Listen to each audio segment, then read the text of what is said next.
Hey, what's up, everybody? Mogion Monster here, and welcome to Why the Fascination, or WTF as we like to call it. Stevie B is taking the night off, or she'll probably show up and chat or something, but she needs a rest. She really does. That woman's been busting her ass. So I encourage her to just chill, you know? Good to see everybody. What's up, Graz? First one in the door. Danny Staten, how's it going? Hi, Sharon Guy. Northwoods, what's happening, man? Scott B, good to see you. So yeah, you guys know how this works. I'll put the link in chat. Let me turn on the light a little bit. Get a little brighter in here. And you guys can click on that link, come hang out. You got something you want to talk about, something you want to share, come hang out. Blazer, what's up? Yeah, it's pretty simple. You just click on the link, follow the directions, come and hang out. If you don't want to be on camera, you hit stop camera at the bottom of the screen. You don't have to be on camera. It's pretty simple. All I ask is that you turn off YouTube in the background and just go with StreamYard, because you end up with a nasty echo. What's up, Pine Island? Jeff, what's going on?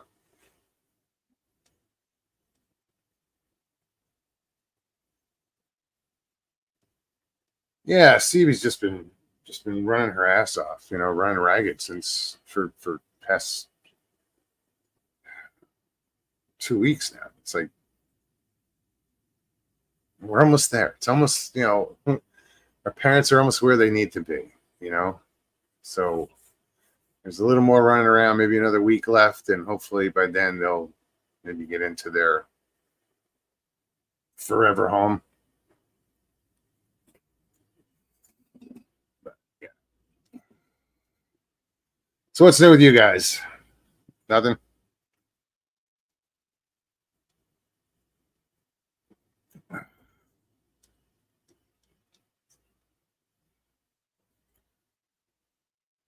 Yeah, a slow night tonight, huh?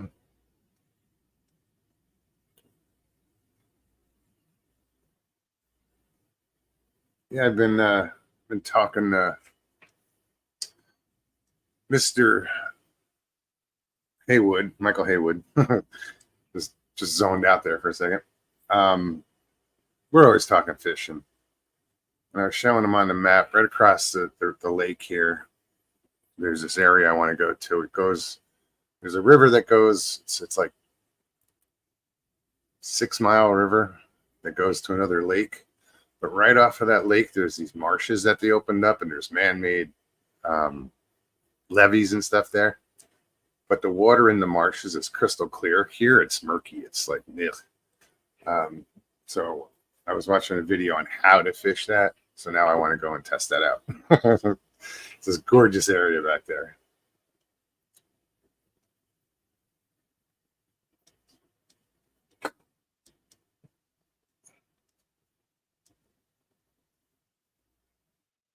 What are you looking for?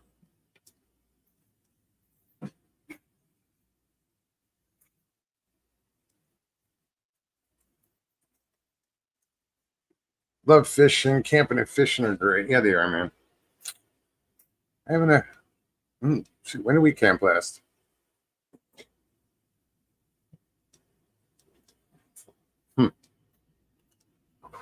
Midwest, how's it going, Garrel? Yeah, no, I love to fish and camp. It's, I feel blessed to live where I live right now because I'm right on the water. So fish aren't always there, but when they are, they are.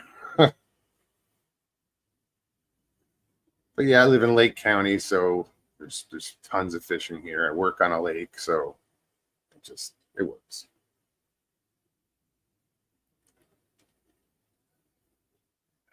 What else is going on?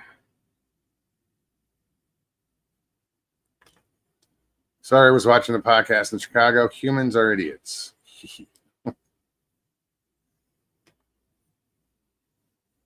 This is true. We are. We're morons. Some more than others, but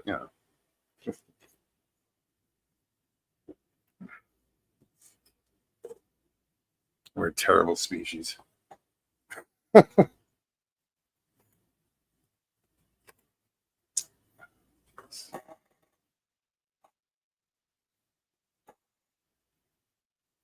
just dropped the, I don't know what the hell that was.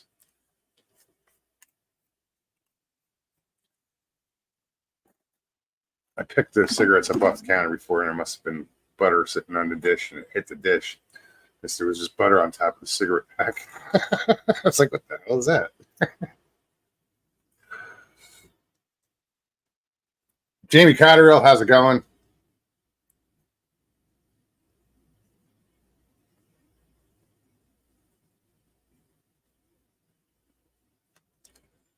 British Columbia will need another month of autumn weather before the campfire ban can be lowered.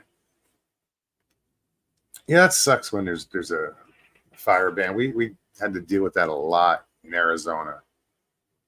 So most of the time we camped out in Arizona, we didn't have a campfire.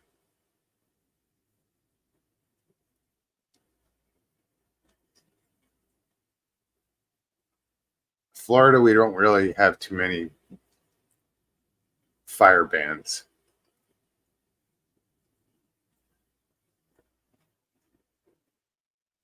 Pine Island says all the mods took the night off. What do I have? Like 4 that hang out. I mean, I probably have 10 people as mods, but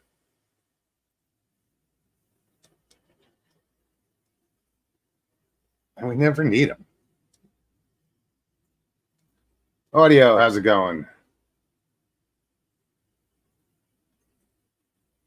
I mean, really, how often do we need a mod to, we don't get trolls, we don't get bots, we don't get, kind of boring.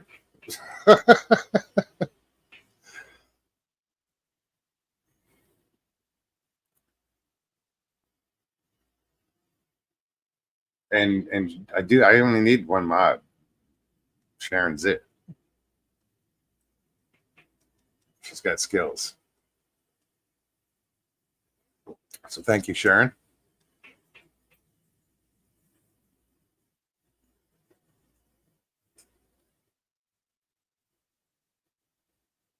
See, Scott even said that. I didn't see what you said, Scott, until now. The main one is here. Sharon, excuse me.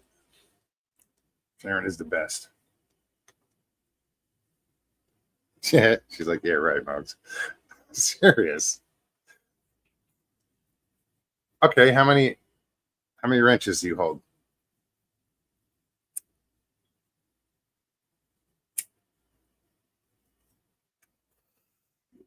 I know you hold a lot. You moderate a lot, so you know what you're doing.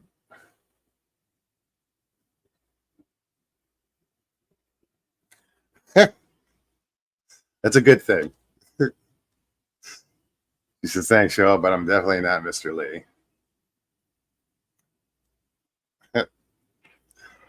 Hey, Sandra. Great to see you. But you guys, I mean, who's been here the longest? Sharon, you've been around forever. Mr. Lee's been around forever. Sandra's been around forever. Jeez. And thank you guys for hanging out with me. I'm glad that, we get to hang out. I just wish more would decide to come on and hang out on the air and share stories or whatever. It's weird. It's hard. It's easier to play off when Stevie's here and we play off each other. It's easier. I remember doing this all by myself, starting this all by myself, and then, I found it was a lot easier with a co-host. Lobo Gris, what's up?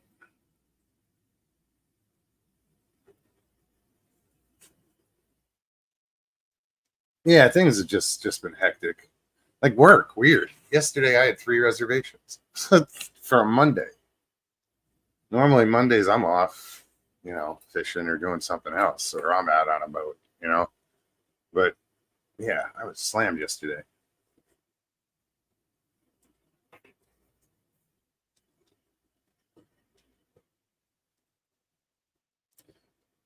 Where is Mr. Lee? Not here. What do we have? 28 watching.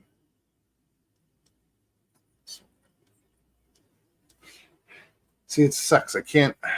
I'd have to go on my phone to like get into controlling chat. Yeah, I'm not gonna bother. Like on in Facebook, StreamYard, I can see how many are watching, but I can't see how many are in chat because not everybody watching is in chat.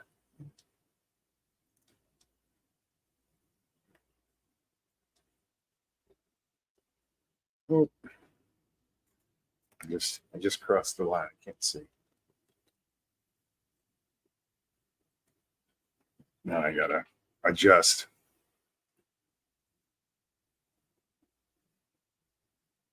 All right. Much better.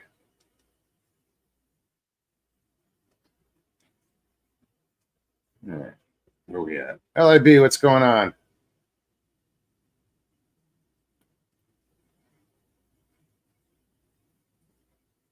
Hey, Karen. Welcome. So seriously, what do you guys want to talk about?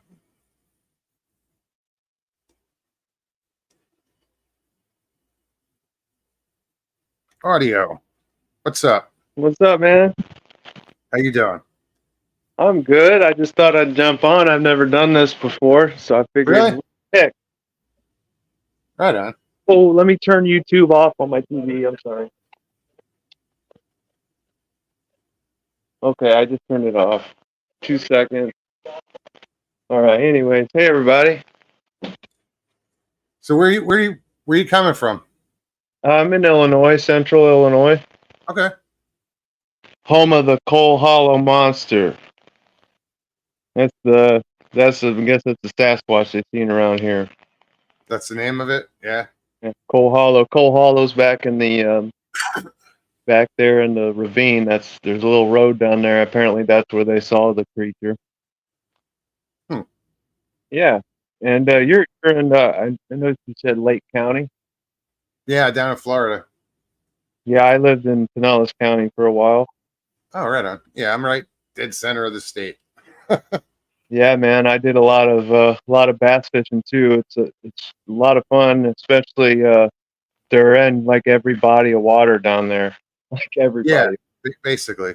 But so are alligators.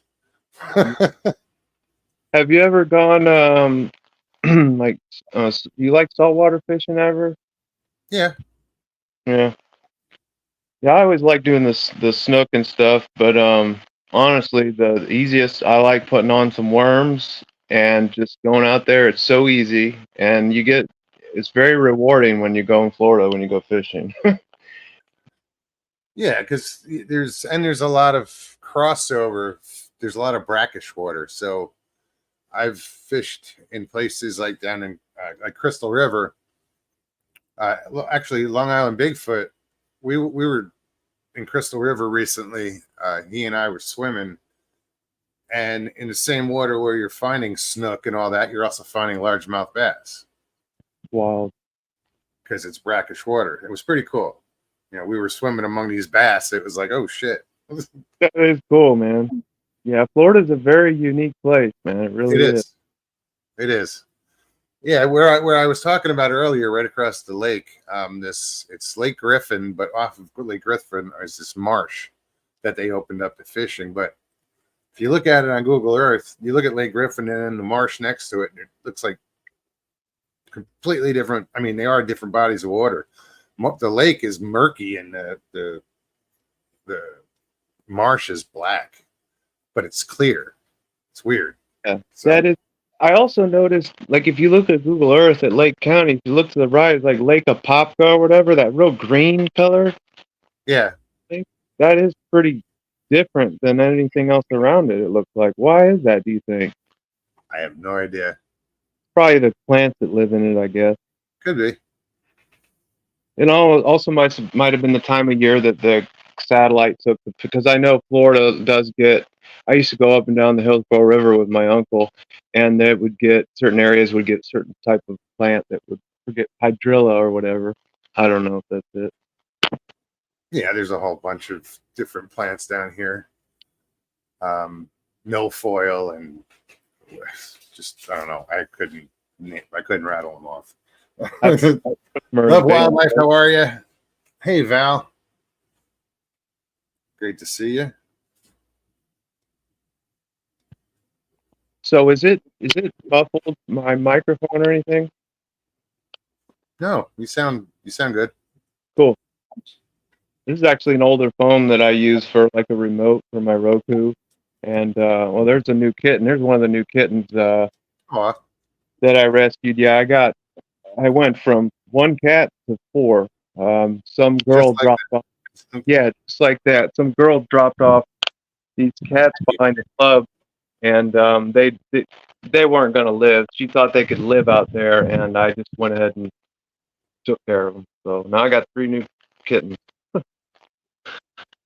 No, that was good. That's how I ended up rescuing cats when I was younger, and you couldn't take just one of them. You had to take all 4 or 2 of them, or I always had cats. Now, yeah, I love them. Yeah, but then I discovered dogs and haven't had a cat since.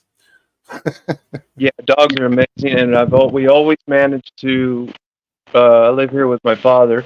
We always managed to get a dog. When we moved here, we've been here about 6 years. When we moved from Florida, I can't remember. I think it's about 6 to 8 months maybe. And my sister came over and took my dad over to the rescue and got a dog, Oreo, and then we got one another 6 months later. I think got a second one. Yeah, my first dog, Lucy. We got her probably. She just passed January 1st, so probably a little over 13 years I had her. Yeah, that's a rough one. I'm sorry to hear that, man. That's rough. She had a good life. She had, right. And I have Maya with me here now, and she's a shepherd, and she's been when I got Maya, she was the same size as Lucy. Lucy was this little, orange. I don't know what she was. But yeah, at 8 weeks old, they were the same size. And now I still have Maya. Right on. Yeah, the other day you kind of moved the camera down. I got a chance to see her. Yeah, she's laying next to me. It's just that she's in the dark, so our camera doesn't pick up too well. Yeah. I had a shepherd too. She got the myelopathy, like the back leg thing. Hip displacement. Yeah, and so that was rough. But yeah, she had a good life too. So I worry about that because she is getting a little slow in getting up. But it's also, I think, because I put a new flooring in and I ripped up the carpet. She has no traction. So I went and grabbed some area rugs that she were in the spots that she lays so she can get up easier, because she goes to get up and she slides out. Through that, yeah, that might fix it right there. But so how's Stevie B doing? She good? Yeah, she's tired. She's just been busy, and she does need a break. She needs when all is said and done, she needs like a month off. So I'll link how I know you guys, how I know of you guys, and a lot of the content that I watched recently. 1 second. What is that? What do you got? Okay, a lot of the content that I've watched is actually older content. So I had started with the Bigfoot Odyssey. Then through that I saw your stuff, and kind of like through the 168 kind of stuff. So a lot of the stuff I'm like watching 3-year-old, 2-year-old content that is just new to me. But that's how I kind of found out about you and everything. And right on. And always got good energy here. No negative crap going on. Well, yeah, there's enough negative bullshit in the world. We don't need it here. That's right, man. That's right. What's your fascination with Bigfoot? Oh man, well, I up until like 3 years ago, man, it was like just a I thought it was just a kind of a myth type of thing, or just like not true. And then I'm like, well, common sense will tell you that these anecdotal reports. I mean, like I think it was Jeff Meldrum or somebody said, if just one of them's true, it changes everything, right? Well, if that's Absolutely. common sense to tell you they're not all lies, right? So that's where I've it been starts. I've been And saying the same thing since I started doing this. I've been saying the same thing. Not everybody can't be lying. And if only one person's telling the truth, they one, exist. just one. So truth And is the truth. that's right. And then you start to realize there's a lot of bullshit out there. There's a lot of liars. But Oh then when yeah. you look down at it, for example, what I did was, since I've never seen one, I tried to look for the people that I figured were the most believable or credible. And if he's a human being, you have discernment. You can tell if somebody's lying to you or not. And I became friends with Donnie Miller. You aware of Donnie Miller, right? Sure. Standing goats. Became friends with him, and that man had nothing to gain by sitting there making up a story and stuff. And so I hear reports like that, and then I'm like, well, this guy is just a regular old guy. He's not going to sit here and lie about stuff. He runs a goat rescue, and he's a good Christian man. And then I see all these other people that are like, these people ain't lying. But then you look at it, it's like, well, okay, it's definitely real, and obviously the government knows about it, and there's special interests going on. But now it's turned from like a myth thing to like, well, now they're real. Why are they lying? Why are they keeping it from us? And that's my fascination now is it's like what's going to happen when a So natural disaster. you're more, you don't do any research, or you're more of an enthusiast. Yeah. No, I don't go out and research or anything. I like to watch other people's do. Right on. Yeah, I don't do that. But I tell you what, if I was out in the woods and stuff and came across some footprints, that'd be cool. That'd be Yeah, neat. that'd be weird. I haven't seen anything yet. In the woods ever. Except no, I mean as far as like Bigfoot. But I have seen orbs in the woods. Um, I've had weird shit happen, like a tree limb fall right in front of me. Um, Huge. I just got to the river, just started to fish, and right in front of me, there was no wind, there was nothing. This huge branch just falls right on the other side of the river, 15 feet from us. And as soon as that hit the ground, my first thought, I heard the crack and it hit the ground, and my first thought was, here we go, thinking something's across the river. But other than that, I mean, I want to, I try to get out in the woods once in a while here in Ocala, and hopefully I'm going to Alabama next month. Stevie and I, I try to get out a little bit because you never know. You might Dude, actually see something. I heard you talk about Flat Rock. Is that Flat Rock that who you're gonna go see? Yeah, Is that the guy? Yeah, he's a real nice guy, man. He's cool. yeah, he is. Yeah, he is. That's cool. You know what? We know they're there. We know they're out there. And oh, have you ever heard the story of that lady? I think her name. I want to say her name's Lenita. She was pregnant. I'm sure you've heard of it. She was pregnant. Got in a fight with her husband. He was abusive. She went out and was crying at the base of an oak tree, and that female Sasquatch like saved her from that. Did you ever hear that story? No. Yeah, she was like pregnant, like 8 months pregnant. She's out at the base of an oak tree crying, and just like doesn't know what to do and just being abused and stuff. And this big old male Sasquatch, all of a sudden is just down right in front of her face. And he was in the heat of the moment, if you know what I'm saying. Like, yeah, he was like acting like that, clicking his mouth and acting all crazy. And when the lady describes it, that one right there really got me. I was like, this lady is not lying. So, anyways, this female Sasquatch, she's like, I'm gonna die. I'll send you the link or whatever. But she's like, basically, this female Sasquatch jumped out and was like, start doing the Sierra sounds to this male and scared him off. Like, Huh. yeah. You know, I heard that first heard that on Bigfoot Odyssey, and God, that it's the pregnant part. I don't recognize. You know, I'm like that doesn't sound familiar to me.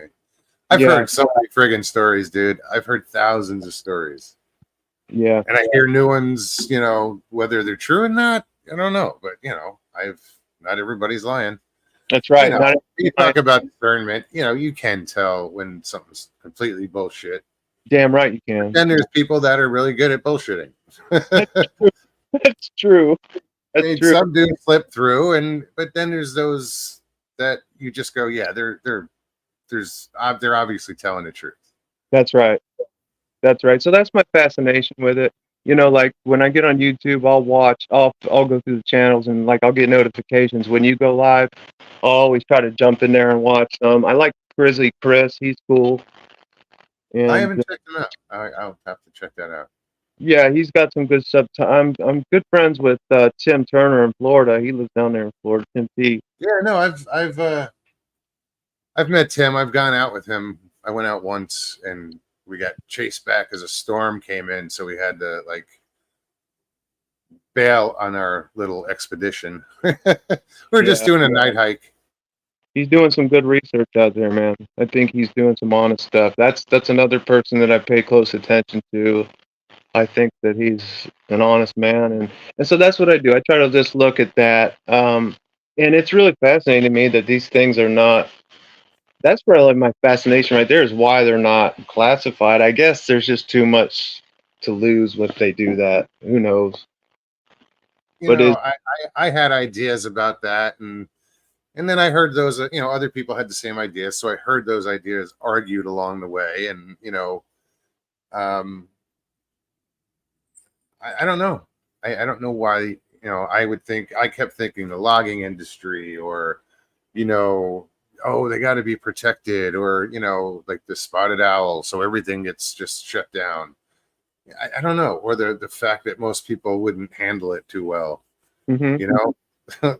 or, Oh, or by the way, folks, yeah, yeah. By the this just in. there's like 10 foot tall freaking. You know who I really like to watch? MK Davis, and he actually put a couple new videos out recently, where he was in Lovelock Cave, him and Don Monroe, and see that big 6 finger handprint that was out there in Lovelock Cave, and MK Davis. That really fascinated me when he went and did the Patterson Gimlin, because he was in astrophotography, I think, and stuff like that, and he really wasn't interested in the subject, but he decided to go ahead and put his skills to work at that. And so MK Davis has got some good content out there I like to watch. Yeah, I enjoy his stuff. Some people have said some of it's controversial, or I don't know. I don't follow it. Like I don't follow the drama. Yeah, I don't know. I've seen him present some pretty good stuff. You know. Yeah, it's interesting. It's belief, especially when he doesn't really have a dog in the fight. He just whatever, just took up the inquiry, and he really, I think he did a pretty good job of it. And these kittens are just crazy. Mose, I'm gonna jump off here, man. I just want to say I watch your stuff. I really appreciate that you got a good energy there, and you don't put up with any of that crap. You don't bully people, so I really like your content. Unfortunately, it's like the guys that are doing the right thing get like they don't get as much. Yeah, it's because there's no drama, so there's nothing to tune into. You know, it's like it's gonna be same old boring shit. You know, whatever. Oh, real quick, Ocala, you're near Ocala, so Yeah. Mark Barton, man. I'm pretty sure he was somewhere in that area. You've heard of the Mark Barton thing, right? What's your opinion? I want to get your opinion on that.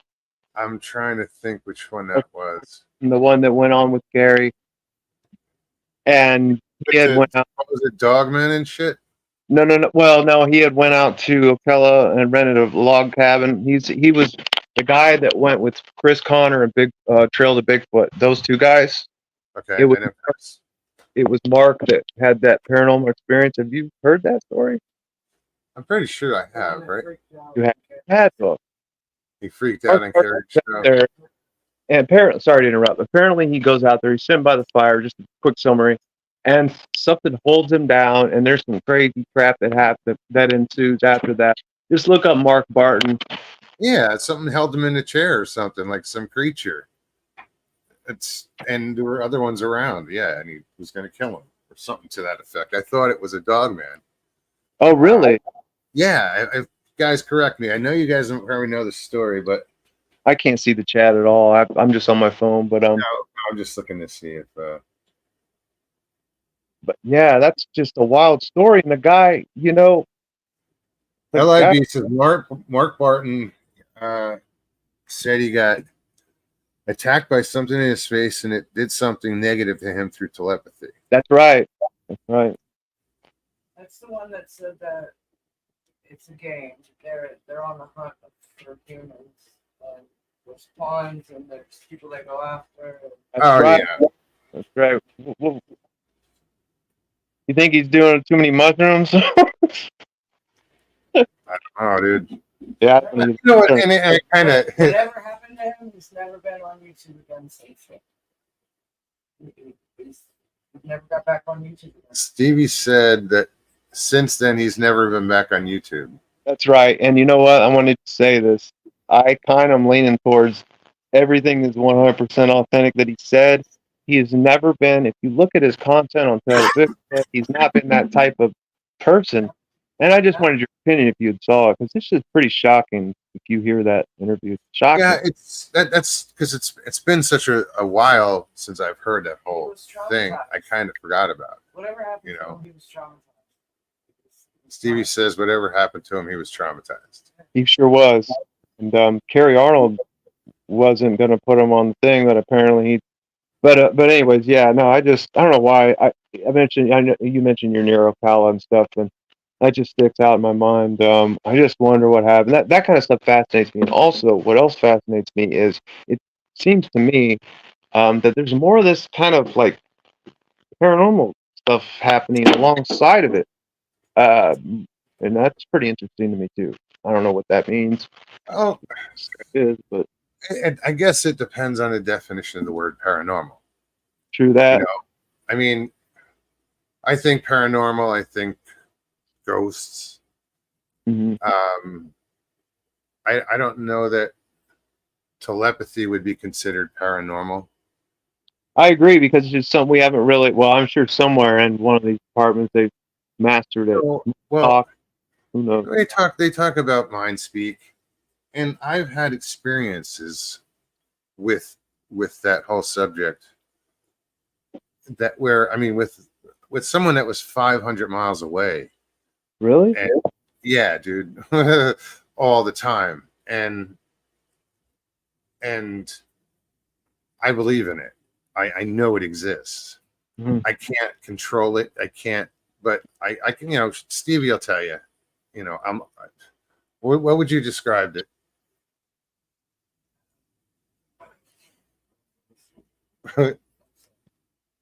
Like, she wasn't paying attention.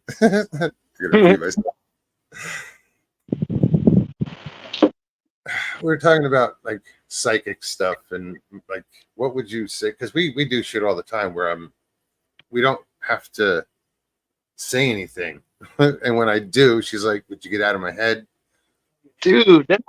Or she'll just say, "Shut up," because I've just said what she's about to say. Say my thought. I know what she's thinking, but I don't know that I know it till I say it. I know what you mean. I think these things do lay dormant in humans. I think there's a lot of things that probably maybe are just atrophied a little. Like you say, it's not a paranormal thing. It's actually probably a real thing that just maybe atrophied, or we just haven't used it, or yeah, it's atrophied probably. I don't know much about like the pineal gland, the third eye. It's calcified and whatever. I have no idea. But I'm I wouldn't even know how to use it if it worked. I think it makes a lot of sense when they talk about the fluoride. And so I'm going to get off here in a second, but Island, what's up, Island? But anyways, I just want to say Yeah, there's a lot going on with that print. It'll probably be science in 20, 30, 40 years. It'll probably be like normal, like, you know what I mean? Normal stuff. But Maybe. anyways, I'm gonna get off here. I can get back to watching on the big screen. And Well, it was a pleasure meeting you. yeah, man, nice meeting you, brother. Take care. I'm gonna watch the rest of the show on the big screen. Right on, man. Enjoy. Take care. Thanks. All right, man. What's up, Jeff? What do you know? Not much. Just relaxing, doing a little fishing. Got a couple weeks off before I got to start guiding elk hunters. When does that start? I'll start September 2nd. Oh, wow. September a couple 2nd weeks. through October 15th or so. So about 6 weeks. And how many different hunts is that? Well, I'll have 2 hunters every week, basically. And if they fill early, then I'll get them out early and fly them out early, unless they've got mule deer tags or something that will go fill another tag. But I kind of like when we can get them filled in 3-4 days and fly them out, and then they'll choose to, spend some time in Big Sky or whatever, on vacation for a couple days, rather than just sitting in a tent in the middle of nowhere after they've already For no filled their reason. tag. But that's kind of nice thing, because it lets me do my own thing out there. So what have you been fishing for? Well, the crappie fishing has been pretty decent. I enjoy chasing perch this time of year, but this is that time of year where you're bound to just catch anything. I mean, once the water really starts cooling off, I can fish these weed lines and really target perch. And then a couple weeks after that, those walleyes start putting on the feed bag before winter, and you'll pull crankbaits and hammer them. But in the dog days of summer, which hasn't been too hot here. I mean, today the high was 68 degrees and it rained all day. So That's nice. yeah, usually our average is about 80, 85, in the middle of end of August, but it's been in the 70s, high 70s most of the days. And, you go out and live bait fish, you'll catch crappies, perch, walleye, smallmouth. I mean, you can go out and target the top water stuff and catch bass and pike and muskie, and it just doesn't seem like there's one thing that you focus on. No, really. I know. I miss that. Having lived up in Wisconsin, that as far as fisheries go, it's just amazing up there. Yeah. I mean, some lakes, you have so many lakes in one area, right? Like my lake house up there, and the lake that I live on is a pretty decent sized lake, but you draw a 20-mile circle around me and there's like 38 lakes just in that area, right? And a couple of them lakes are really known for huge bluegills and huge panfish. A couple of them are known for really good muskie fishing, so you can go out and target those. But, the bigger ones are pretty much a little bit of everything, and, you're just going to go out and enjoy the day and have fun and turn some music on, and if you catch some fish, you catch some fish, Yeah, I told Stevie I want to take her up to Wisconsin, Yeah. to the St. Croix River, and go fish that, because she wants I want her to catch some smallmouth. Yeah. You get into those big smallmouth up here in that, No. 4, 5, 6 pound range. Yes, I've caught them. I mean, a 10-pound largemouth bass, will give you a whirl, but they'll tire out, and they'll tire out quick. And smallies don't. But smallies just you catch 10 smallmouth in a couple hour period, your arms are literally hanging at your sides. You can't even lift them up after that. Yeah, pound for pound, they're the best fighting fish out there. Yeah.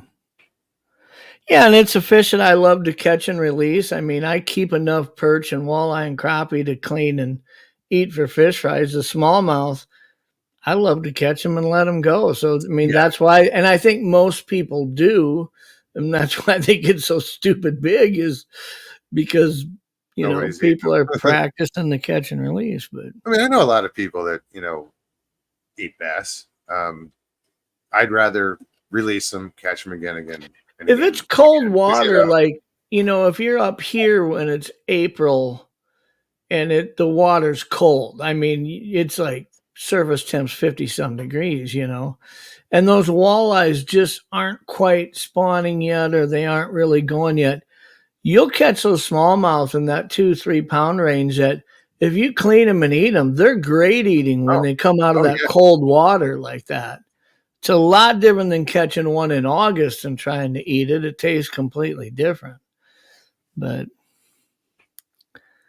yeah, and I wanna turn around the walleye too.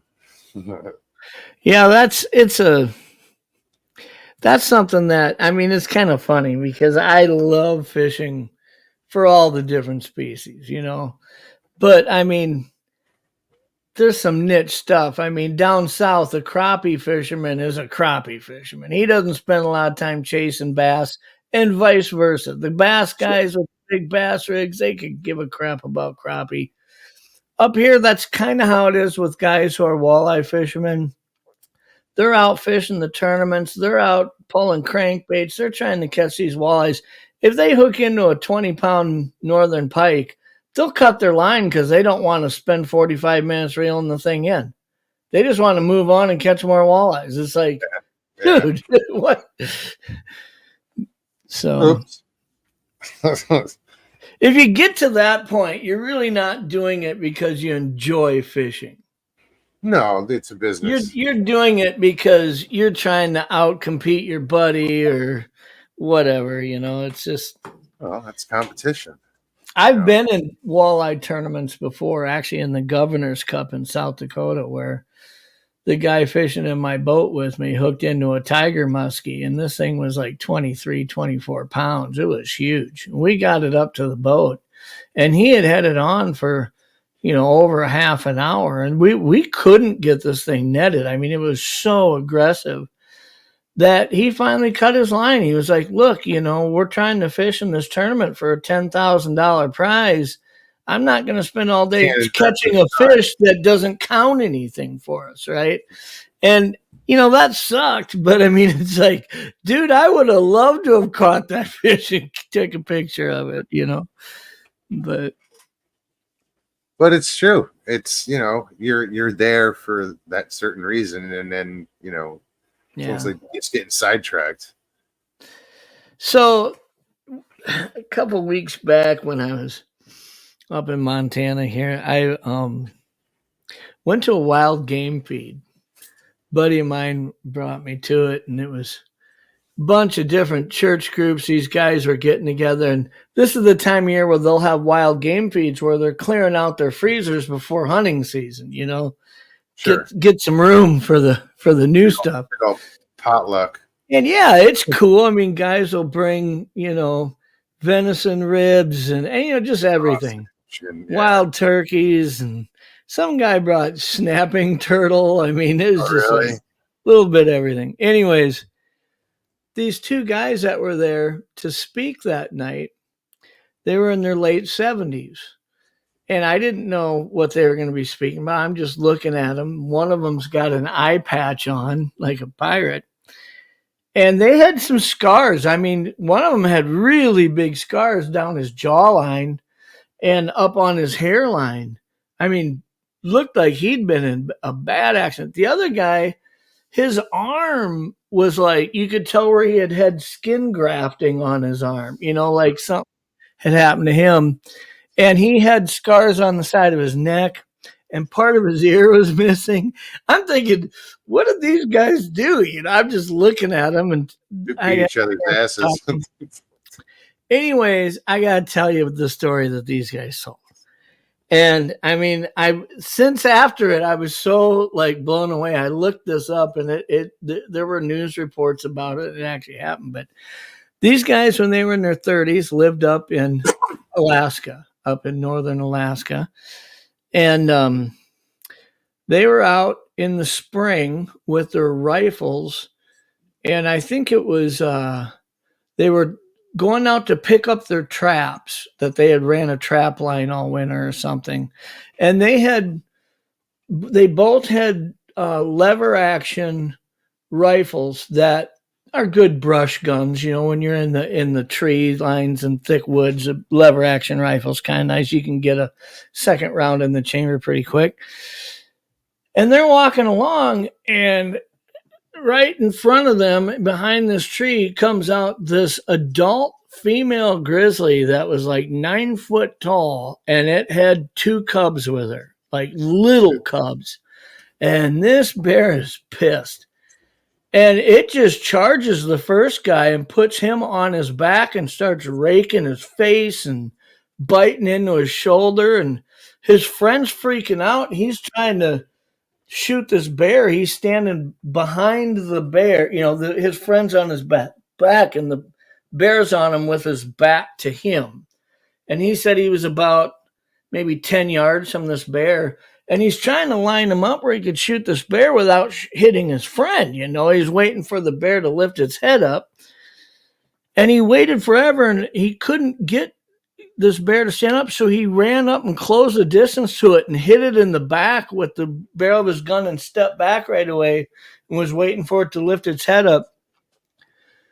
And this thing spun around on him and came at him. And he said, I put my gun up in the air, and as this thing's coming at me with its mouth wide open, I shoved the barrel of my gun right into his mouth as it was reaching for me. And I pulled the trigger. He says, click. Oh, no. And this bear started ripping his arm up and biting him in the neck. And it got on top of him. Well, his buddy, who'd been getting badly attacked, gets to his hands and knees, finds his rifle, and stands up. And this bear's just raking this other guy's face apart and everything else. He hit him in the eye so bad that his eyeball was hanging out, he said. And this is the guy wearing the patch. Okay? And his buddy shoots this bear, but doesn't get a great mortal shot on it. But this bear takes off. And they realize the cubs are gone, this bear's gone. The guy who was first getting attacked walks over and tries to help his friend up and realizes his eye is damaged so badly. And his hands were bitten through, and all of his fingers were broken or disjointed, except for one.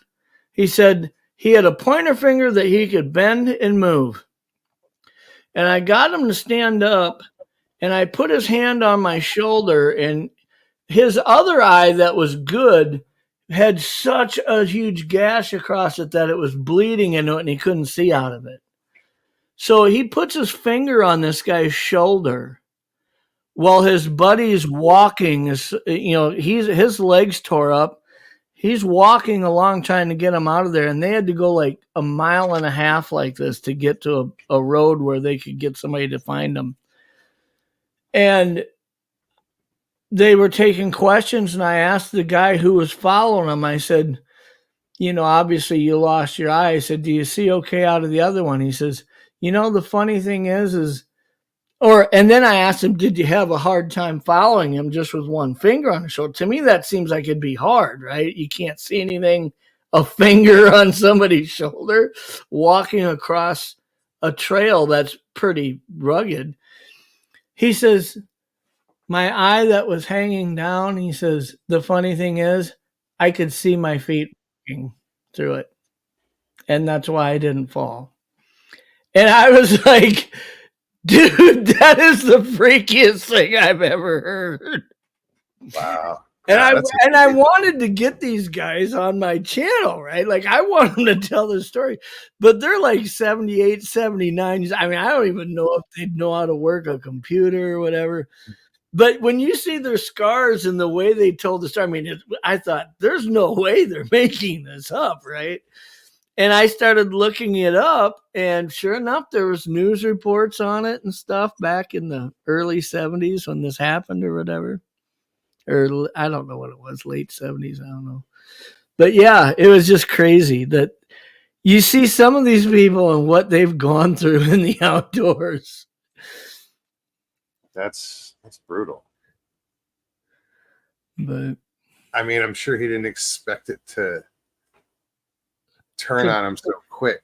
well, You and know? then for his rifle to misfire, I mean, Yeah, you could fire 500 shots and not have a rifle misfire. I mean, when you now need it he did admit in retrospect that, you know, he didn't know if while this bear was attacking his friend and he was trying to line up, if maybe when he went up and hit it on the back, if maybe he had moved that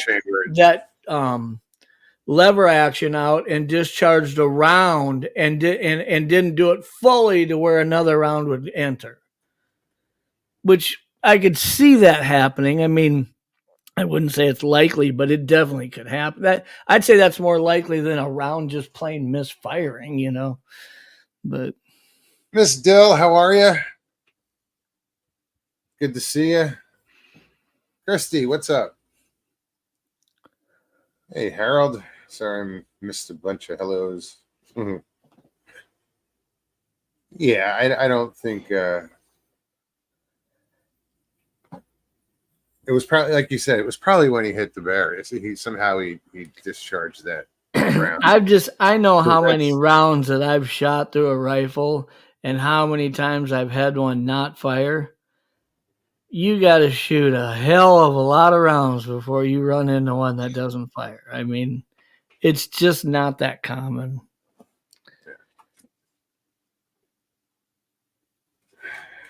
Just trying to catch up a little bit in chat. So I heard you say the other day that the Green Swamp isn't that big. I don't know if I said it's not that big. I was saying. Well, you said it wasn't. I was talking about drones. If you were to fly hundreds of square miles. I don't know how many square miles. What I was trying to say is that if you took a number of drones, like let's say 20 or 30 drones, and flew them at 150, 250 feet apart or 100 yards apart, how far they would spread out. If you went across it and then turned around and came back and gridded it out like mowing a lawn, so to speak, Sure. that it's doable, that you could fly over the entire area that you would probably consider a high value target, so to speak. I was just trying to portray that the technology is there to do something like that. Sure, no, I get it. I'm not saying that somebody is, but thinking it's, you know, we used to say a year ago, well, nobody would do that. Nobody's going to pay that kind of money. My point I was making is if you're watching the Olympics and the halftime shows at these football games and all these things that are going on, there's 100 different companies out there that own 200 drones that are doing these light shows all over Vegas and stuff. They're getting paid 50, 60 grand to go out and spend, 20 minutes doing a display that's all lit up with multiple drones that are programmed and choreographed to do that. Now, it's not likely that those drones have any reason to have thermal cameras on them.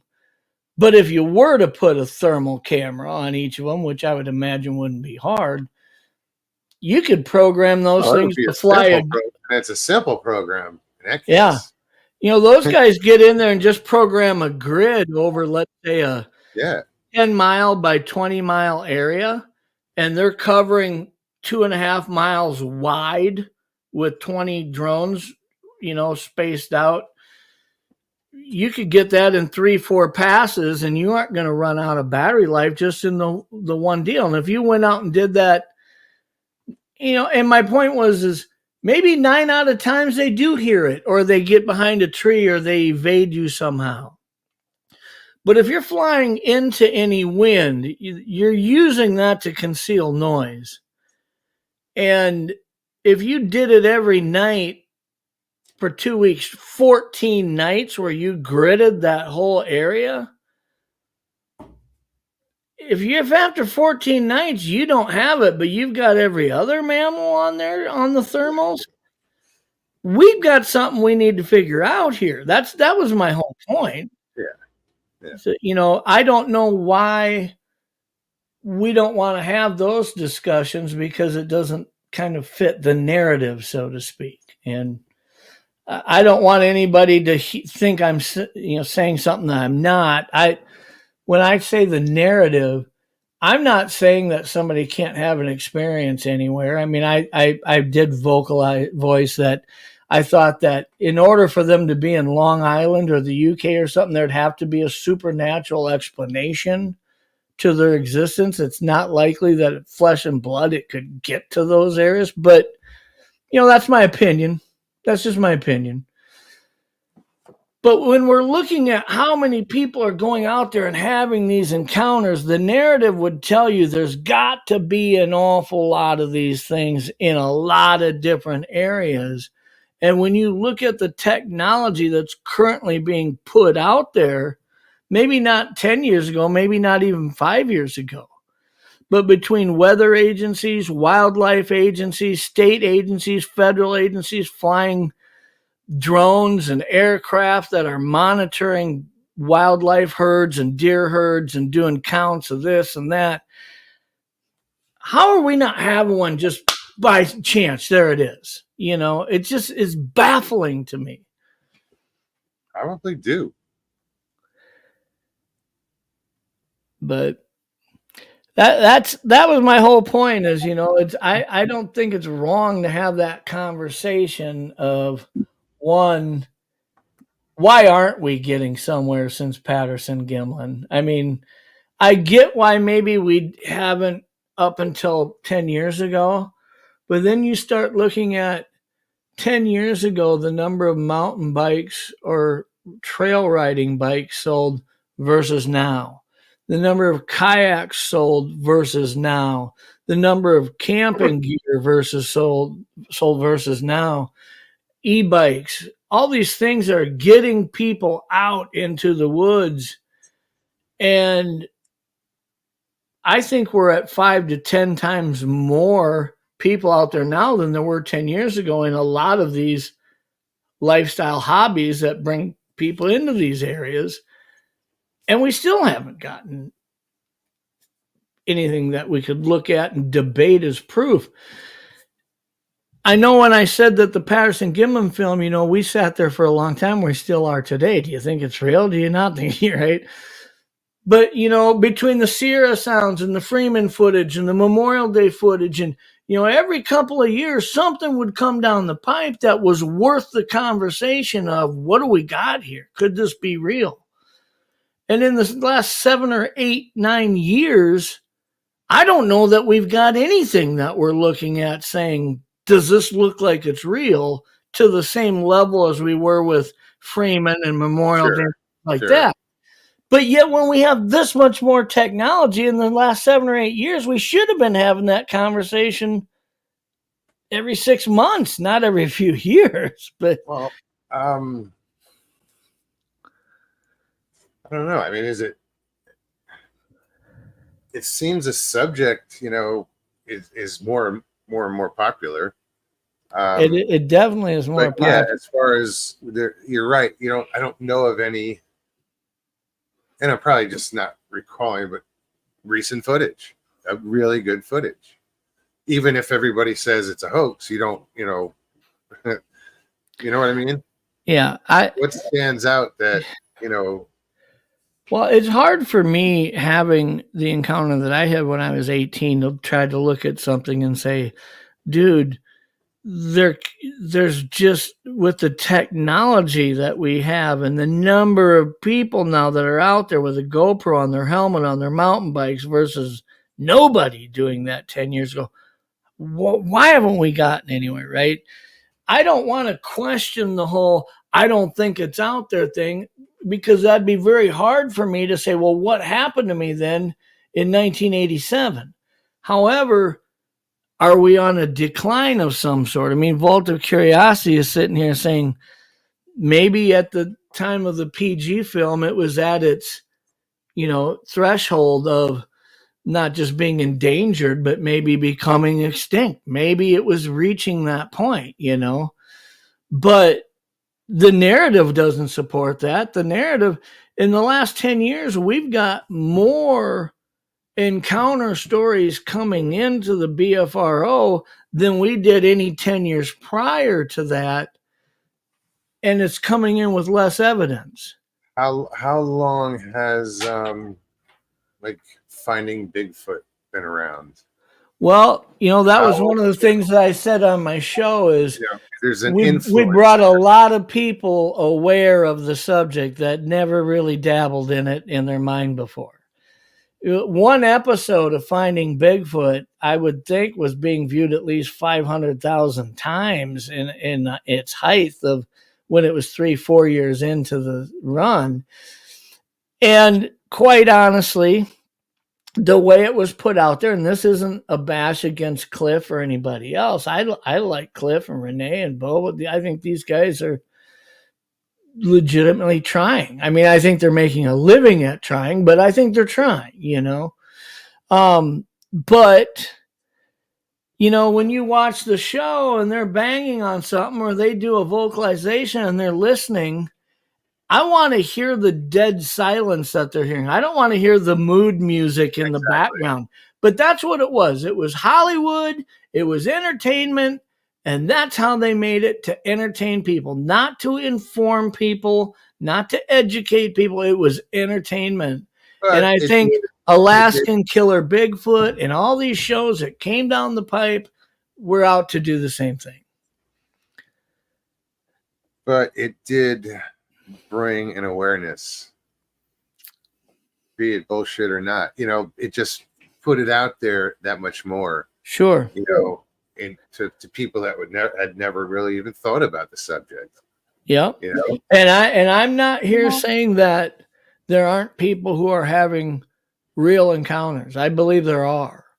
I just believe that a large number of these encounter stories that are coming in, I don't know that there's a lot of integrity to it now, and I'll tell you why I mean that. I think that because of what we just talked about, the programming that was really made to be digestibly entertaining, okay? That's who they were trying to do. They're looking for ratings, get the sponsors, get the advertising. That's what's paying the bills. And it's numbers, numbers, numbers. And there might be some people that are there being entertained that are curious about the subject, but I don't know how many were there really looking for answers or proof to the level that a lot, you and I and most of the people in this chat are, right? A lot of them were there to be entertained. Of course. And that's what the show was meant to do. But that's what worries me. If you're there just to be entertained, yes. How hard would it be to make up a story to entertain others? Not very. Not very. And we're not talking about 500,000 people that did that. We're talking about in the last 7-8 years, the last 500 or 600 Class A encounters that rolled into the BFRO were 80% of them or so fueled by people who were there to be entertained, and now they're just trying to keep entertaining others. Because if you weren't there looking for the real answers or had an experience in your life where you needed to find out the truth, if you were just there to laugh and have a good time, you have no problem making other people laugh and have a good time. It's not a moral issue for you.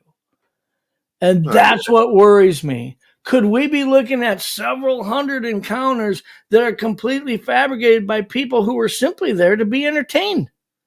It's very possible. Yeah. And I'm not saying that's what it is, Mogs. I'm just saying, can we have that conversation? I mean, I think we're having it. It's hard to have it, I think, though, in some circles. It is. There's a lot of people out there who are going to tell you, dude, that's not right to say that or whatever. What you're saying is this, what you're saying. They're hearing what you're not saying, not what you are. But it's funny how that works. Yeah. Yeah. When you look back over the last few years of YouTubed them in our subjects and communities of the phenomena and paranormal, how many? I think you have to take your shoes off to count how many times you can recall full blown people saying he said this, he said that, but none of it was ever said to begin Oh, with. yeah.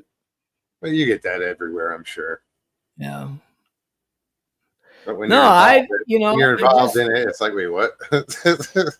I'm not out trying to make people feel like I don't believe anybody. I do believe people. I just think that with the technology that we have out there right now, it just blows me away that we aren't there. We don't have something significant to talk about, you know. But it's But interesting that you point out that potential character flaw that was created, you know, with people having that, I don't know, what would you call it, bias? I don't know. I don't know why my camera's got a fog up here. There we go.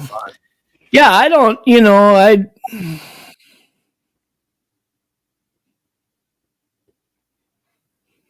Patrick, what's up?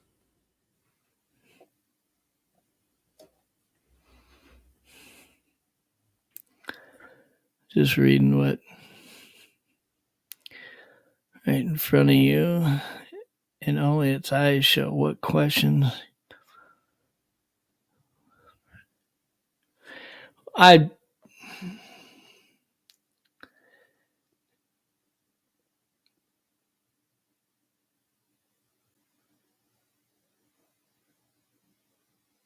Somehow. I put it up there because I had trouble reading it back here. Yeah, it's I'm I like, was the wait, same thing with Patrick's comment at first, but now it's moved. What questions can you come up with pertaining to this? I don't from eyeshine. wait. I don't think there's any legitimate questions you could come up with. I mean,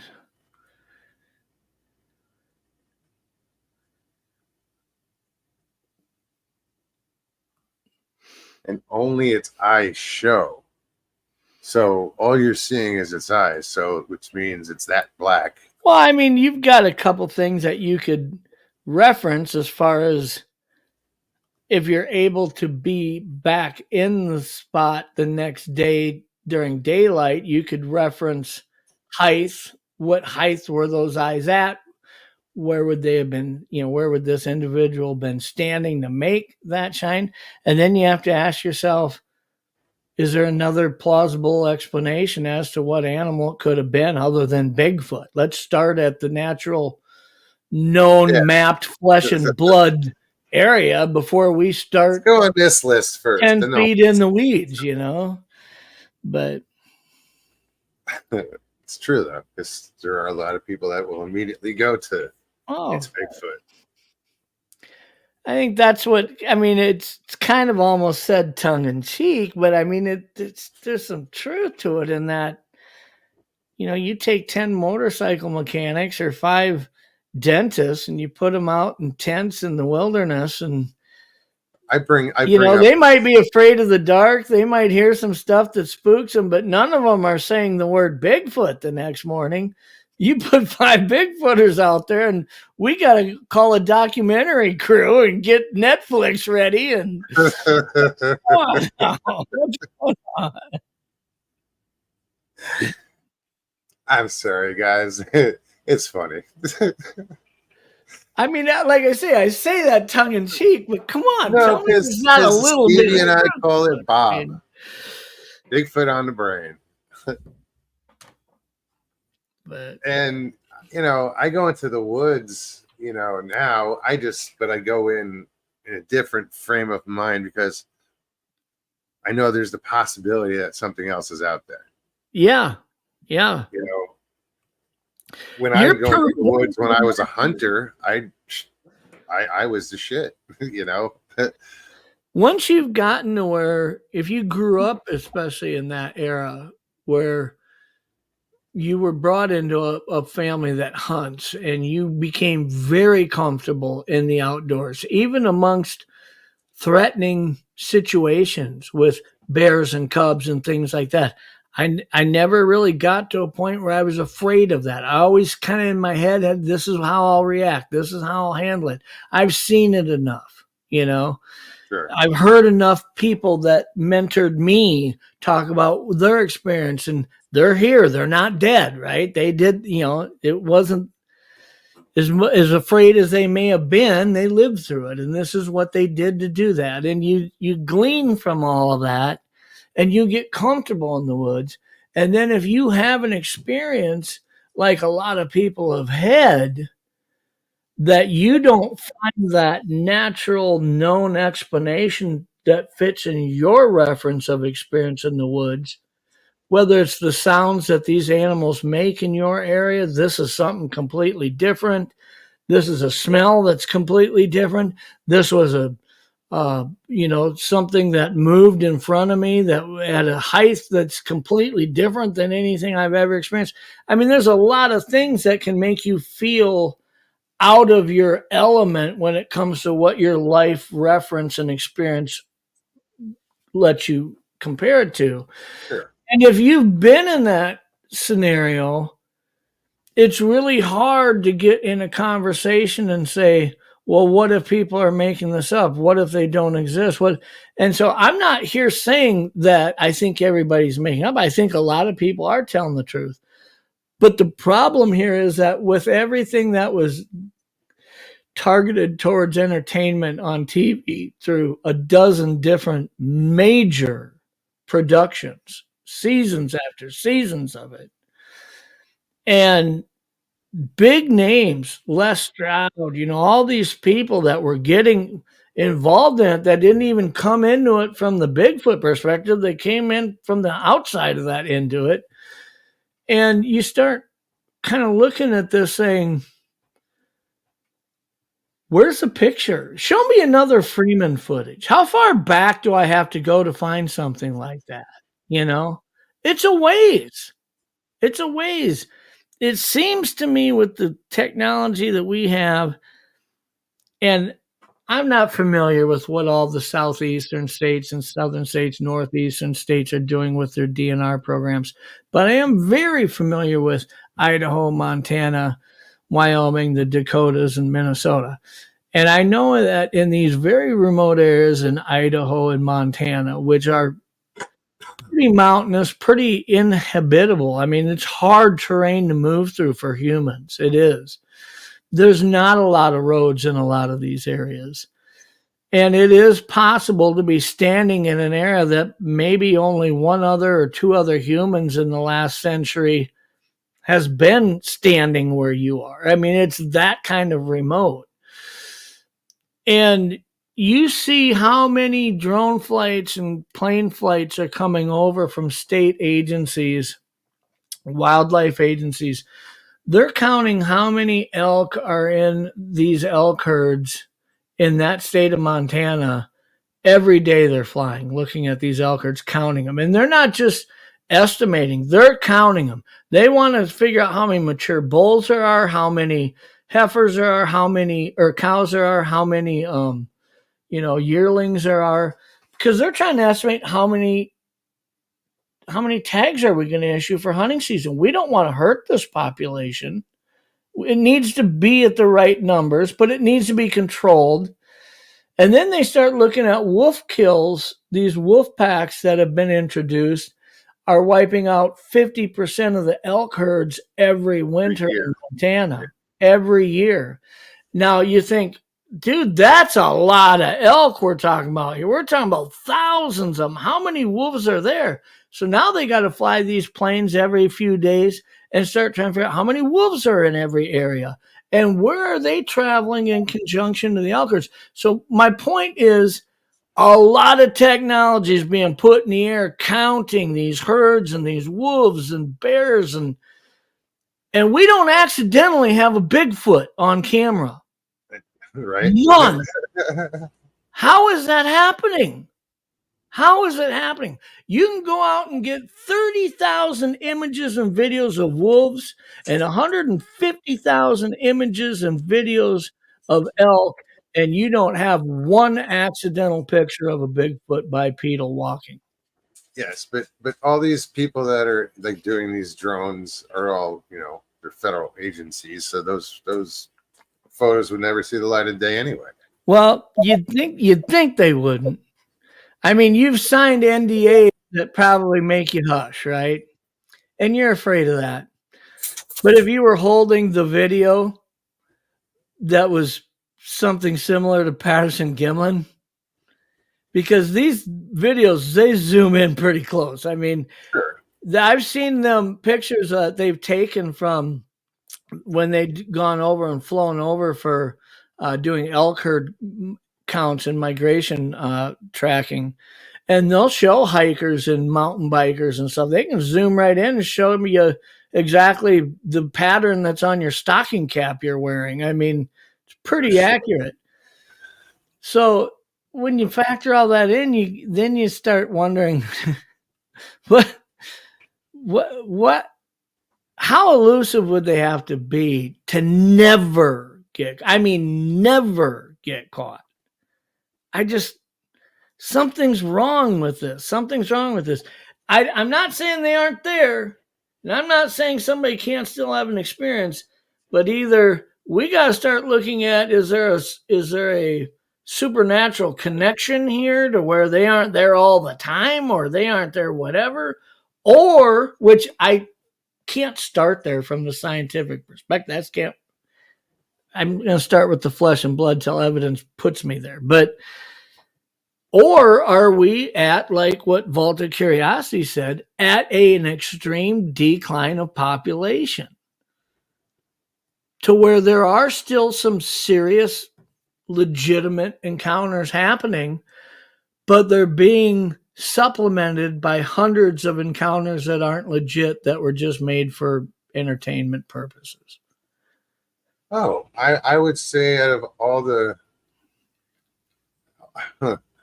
you get all these channels that I listen to, but I even think you said, and I agreed with you, is most of that shit, like 85 or 90% of those stories are bullshit.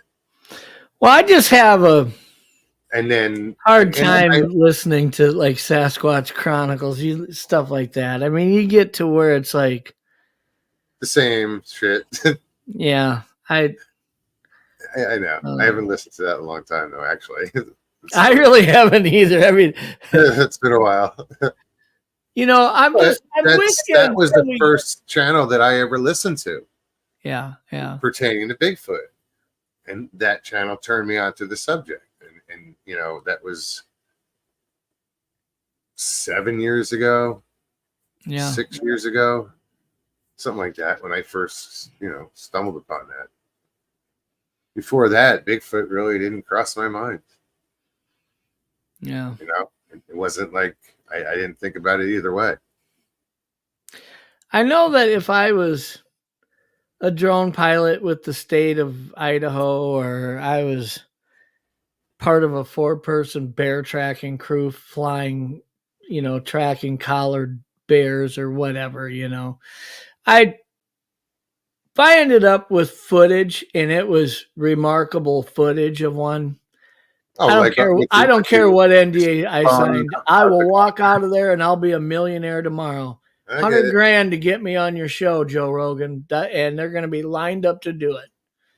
If you come out with that type of quality of footage again, you don't have to worry about, oh, will I lose my job? That's the least of your concerns. But so that answers that question. If you were to have the evidence, where would you go? Apparently, just Joe Rogan. Well, I don't know if I'd go to Joe Rogan. The first thing I'd do is go to the sheriff's department. I'd pick the right sheriff's department and say, you are the last line of defense. I do not want to get attacked. This is my property that I have with me, and I'm going to release it. but I need to start somewhere with something legit. I want you to call a press conference. I'm going to put this information out.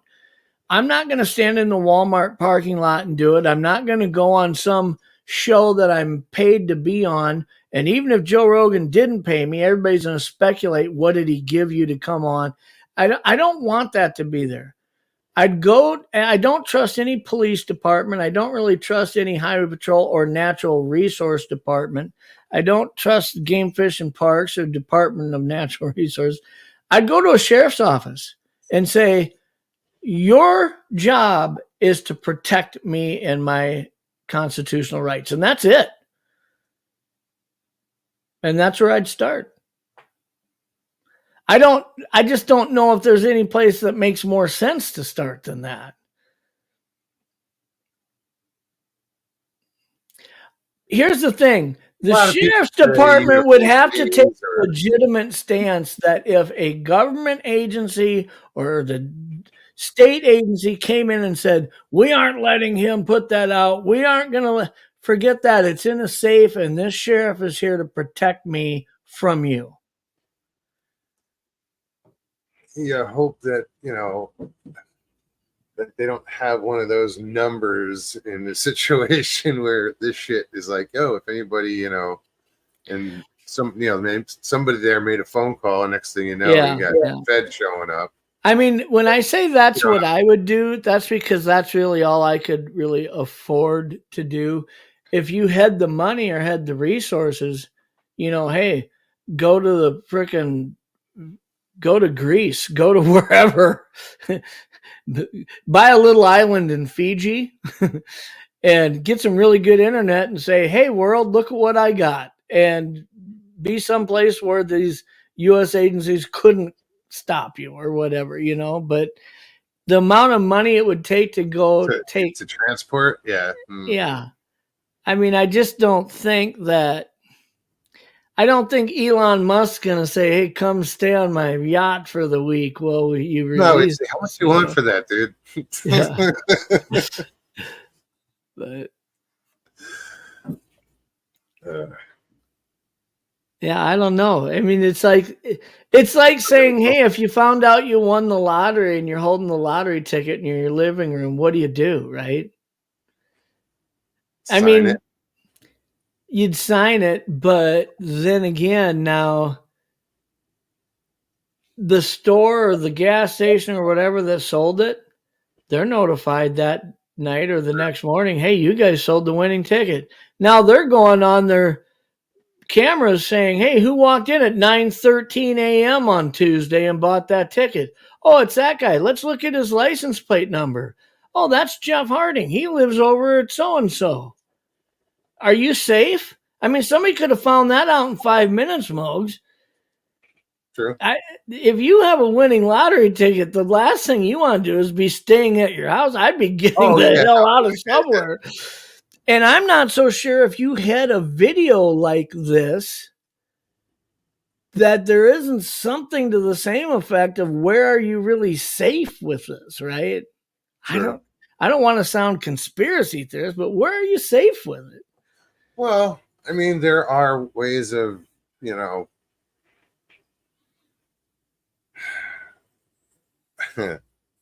putting out videos and stuff, or not being tracked.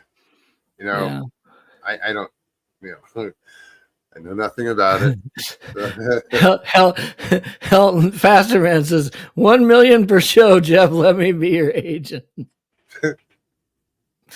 No, it's just I don't know where you'd start with it. I know that we still have these discussions when we're talking about the other night. We were talking about the Sierra Sounds, talking about Ron Moorhead, and it's like, well, does he own those tapes? Does he just have copies of them? Are they originals? Who owned them originally? Who did he get them from? That's what they're going to be talking about after you come forward with your winning lottery ticket. Whose is it? Whose was it? And the only thing a sheriff going into a sheriff's department would do is validate that you're here with this video and this is yours.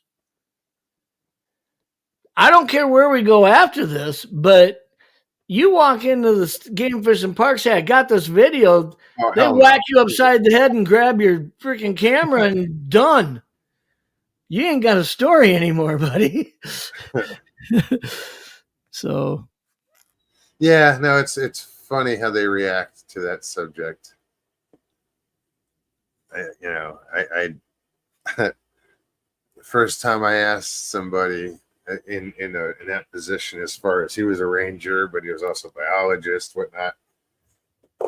You know, he he went from laughing to like this look of fear when he realized why that we were serious when we asked the question, what do you think about Bigfoot? mm-hmm. And he laughed at first, and then me and my dad said, we're serious. And he just got all his face was like, holy shit, what is this guy gonna say next? That's how I felt when me and my friend and his little brother came to the dock the day after we were on that island and had the experience we had. When we got to the dock and everybody's there, once everybody walked off the dock, and that oldest of those three brothers, those Inuit brothers that are all guides there, he's in his 60s, is standing there and said, are you okay? And I said, yeah. And he said, did you get in a fight with your friends? And I said, no. And he goes, what happened to you? And I said, we just had an experience out there, and I'm just trying to process this. It doesn't make much sense to me. And he said, where were you? And I said, we were on Patton Island. And his whole approach with me was different. It wasn't one of, inquisitive, it was like, I need to protect this kid from what he's going through right now. And I'm grateful that he was there, because I don't know psychologically how I would have made it through that night. Yeah, it's amazing that he was there. He was put there. Yeah, but I see that where not just with Bigfoot, but I've got some hunting guides I network with, and one of them that I've gotten to know a little better is Billy Moles, the grizzly guide that's the modern day mountain man out of Alaska.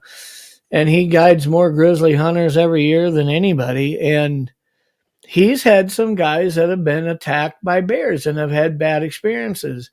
And he has too.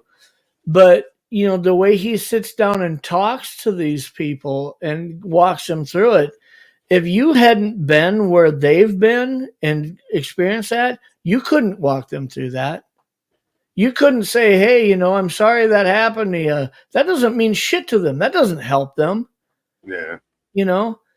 For him to say, I know, I understand what you're feeling right now because I went through that.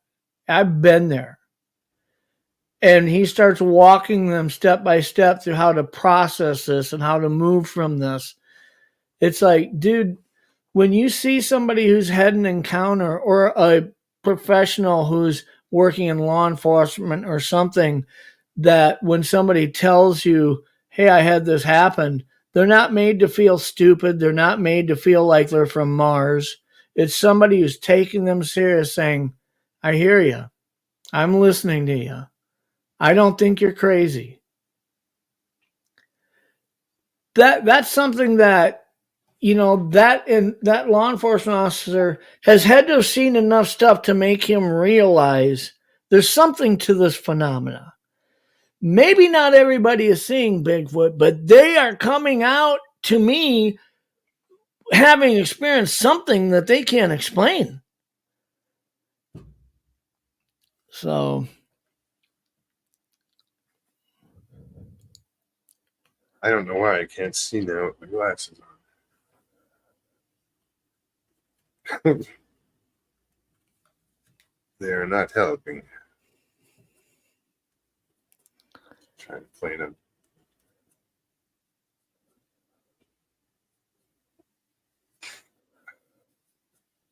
Sorry, guys. I've been like blowing up chat. I don't mean to. Prospecting, what's up? I know there's a few others. Miss Still, thanks for holding down the fort. Also, you too, Sharon. Danny Staten, how's it going? Miss Dillon, she over. said something really interesting when she said Bigfoot believers will not entertain Dogman. I'll entertain it, but I've said over and over that from a flesh and blood standpoint, there's just not a slot for it to fit in. There isn't. There is for Bigfoot. There's probably several slots that you could figure out where it evolved or devolved into this area. But when it comes to Dogman, there's just nothing genetically that creates any type of known slot that could fit in. So my point would be, if there's a real aspect to Dogman, if it's physically real, there's a supernatural explanation to it.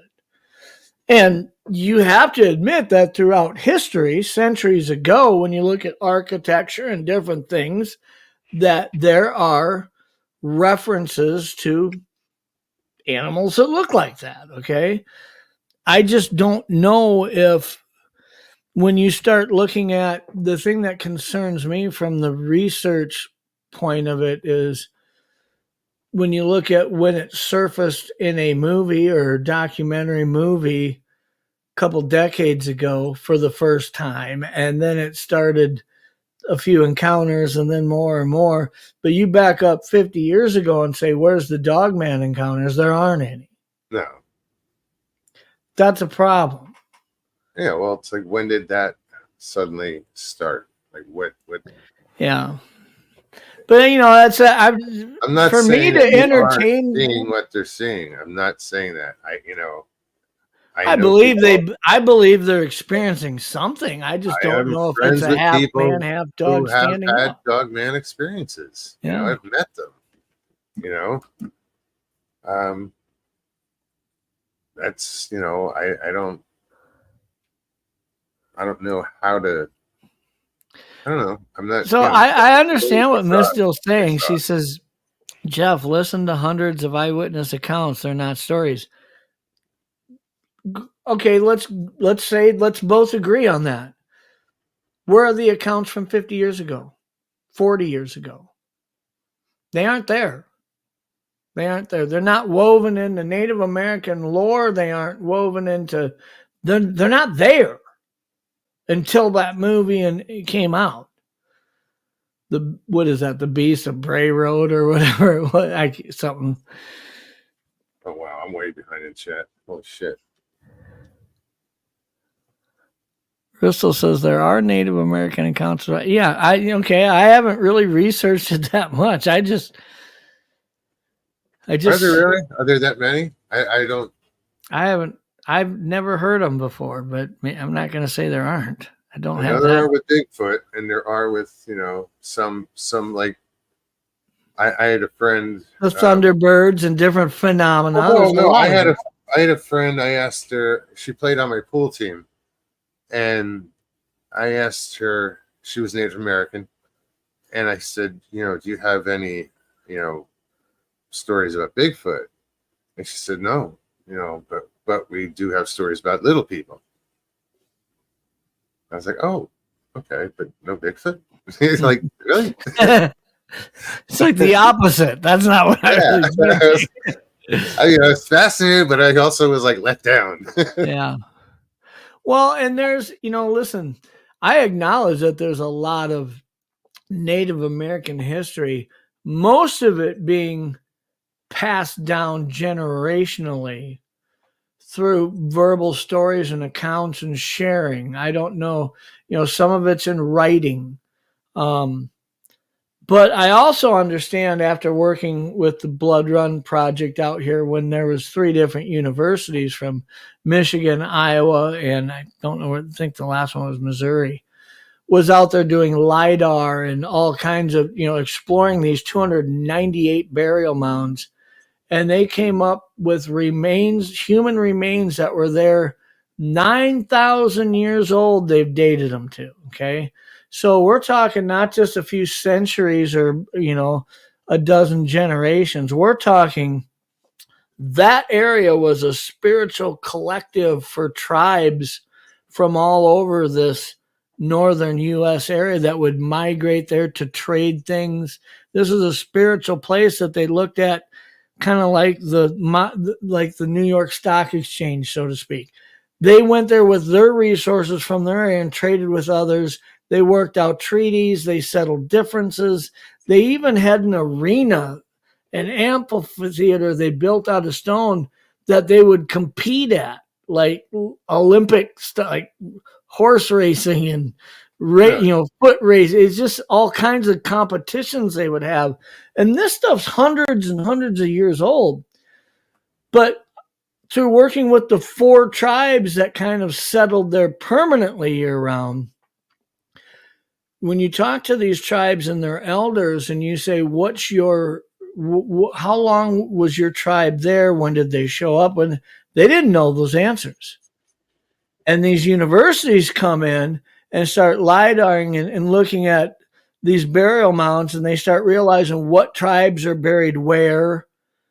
And they're saying, well, your tribe was here from, 1200 90 or whatever.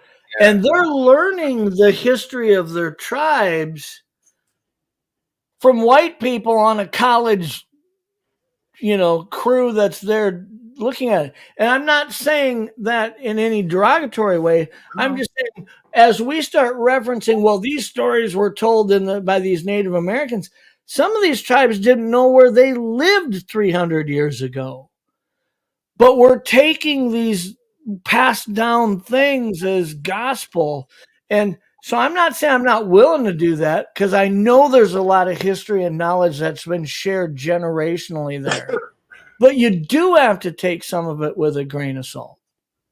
You got to be careful at how you don't know how diluted it is. If you look at the telephone game or something, Mogs. Exactly. You got 4 generations that your great-great-grandfather, the story he told that you're telling now, they aren't identical, man. Oh, no. Something's been lost. Something's been changed. Something's been embellished. It's not the same. And so I don't doubt that there's history in it. We see that recorded in totem poles and things like that, just all kinds of written lore. But, I just think it's this idea that, I'm Native American, so therefore I got a leg up on how I'd communicate with Sasquatch over you. I don't buy into that. I just don't buy into that. I'm not saying there isn't history there. The other thing I don't really buy into, and I don't mean this in a negative way, is that they learned peace and love from the Native American tribes long before any of us that look like me got here into the middle of the United States. These tribes were constantly at war with each other. It was about resources. When you ran out of a resource, you attacked the next tribe that had it, and you displaced them. And then that tribe would have to regroup and attack somebody else and take that area, because they were constantly warring over resources. The idea that it was all rainbows and bubblegum is crazy. I mean, they learned to fight from people 300 years ago the way they still are now, if they're still out there. Yeah, they had a long history of that long before we got here. I've heard different tribes speak about this, and they'll tell you this was a very violent terrain to be on prior to, the railroads and things trying to make their way out here, the gold rushes. You back it up 100 years before that, it was a violent place to be. Cross that in a wagon or a horseback or walking. Oh. Yeah.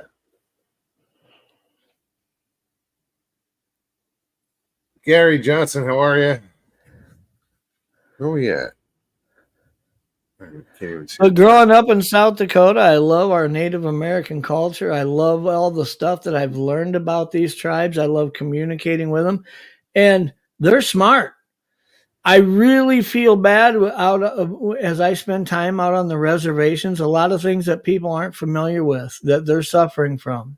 Oh yeah, The Pine Ridge Indian Reservation in South forest, Dakota forest isn't in just the poorest place in the world. The problem that's out there is the fetal alcohol syndrome that has taken place for generations, to where literally you have a very hard time. Even a kid who's going to school every day and trying his hardest, testing above a 20 on an ACT test, it's hard for them. It's really hard, and that's because of the generations of abuse that took place out there. And it's just they've made it now to where, and I tell these kids all the time when I'm speaking, I says, you guys, if you can just stay out of trouble with the law and go to school every day, even if all you tried your best and you got C's, you could pick whatever college you wanted to go to and you'd go for free. If you grew up out there on the res, or if you're Native American out here from the Dakotas, and you can show up to school and stay out of trouble, man, you got it. You can get somewhere. You can get beyond this. The problem is these homes are so broken, and these parents, and it's like they can't stay out of trouble. Mom goes to jail. Dad's left and hasn't been seen for 2 months, and therefore I'm not going to school this week. And pretty soon they're not going to school at all. Yeah. I mean, it's just, it's broken. The family system is broken out there. And I don't know how we fix that. It's so heartbreaking to be amongst it. But I know a lot of people I don't treasure know the Native American culture, but they don't get to see those things happening on a lot of these areas with them.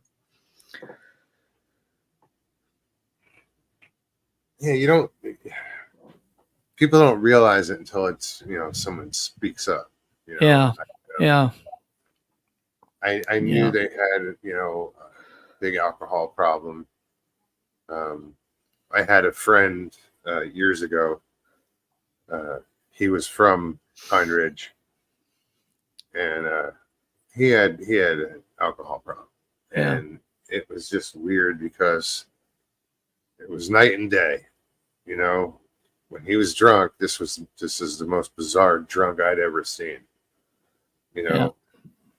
Angry, dangerous, like, oh shit. But well, he was a great guy. Out in the Black Hills in Rapid City, which is Sioux Falls, is the way out on the eastern side of South Dakota, right on the Minnesota border. And on the western edge, on the Wyoming border, is the Black Hills and Rapid City. And that's where Deadwood is, where all the gambling is. That's where Sturgis is with the motorcycle rally. Custer State Park with all the buffalo and stuff. Mount Rushmore. That's all in this one area. That's probably like 35, 40 miles long north to south by about 20 miles wide. Okay. Really? Kind of this heart of the Black Hills. And in that area, right now, it's so condensed. Right now, there's 43 human beings missing that have just fallen off the face of the earth. One of them's white. One of them's Hispanic. 41 of them are Native American. Oh, shit. And 26 or 27 of them are under 18. They've just disappeared, dude. They've been sold into trafficking. They've gotten into fights over alcohol and killed each other. And the authorities show up out on that res and everybody shuts up and nobody's going to say where the body is, but it goes down as missing. We got 43 people missing in western South Dakota, and 41 of them are Native American. And that's just today. That's this week. I was doing some research on that. It blows me away amongst the Native American population how many of them are missing. And if you were to look in Wyoming and New Mexico and these places that have active reservations and stuff, you're going to find the same thing there. It's very disproportionate how many Native Americans are missing versus whites or Hispanics or African American. I, hmm. They just don't want to talk about it. They don't want to talk about it. Whether it's they don't trust the white man or the law enforcement or anything. Do you think Somebody they're comes and retarded? says, this little girl disappeared. She lives 2 houses down from me. Have you seen her? You're going to say no, whether you've seen her or not. You don't even want to be involved in it. Sure.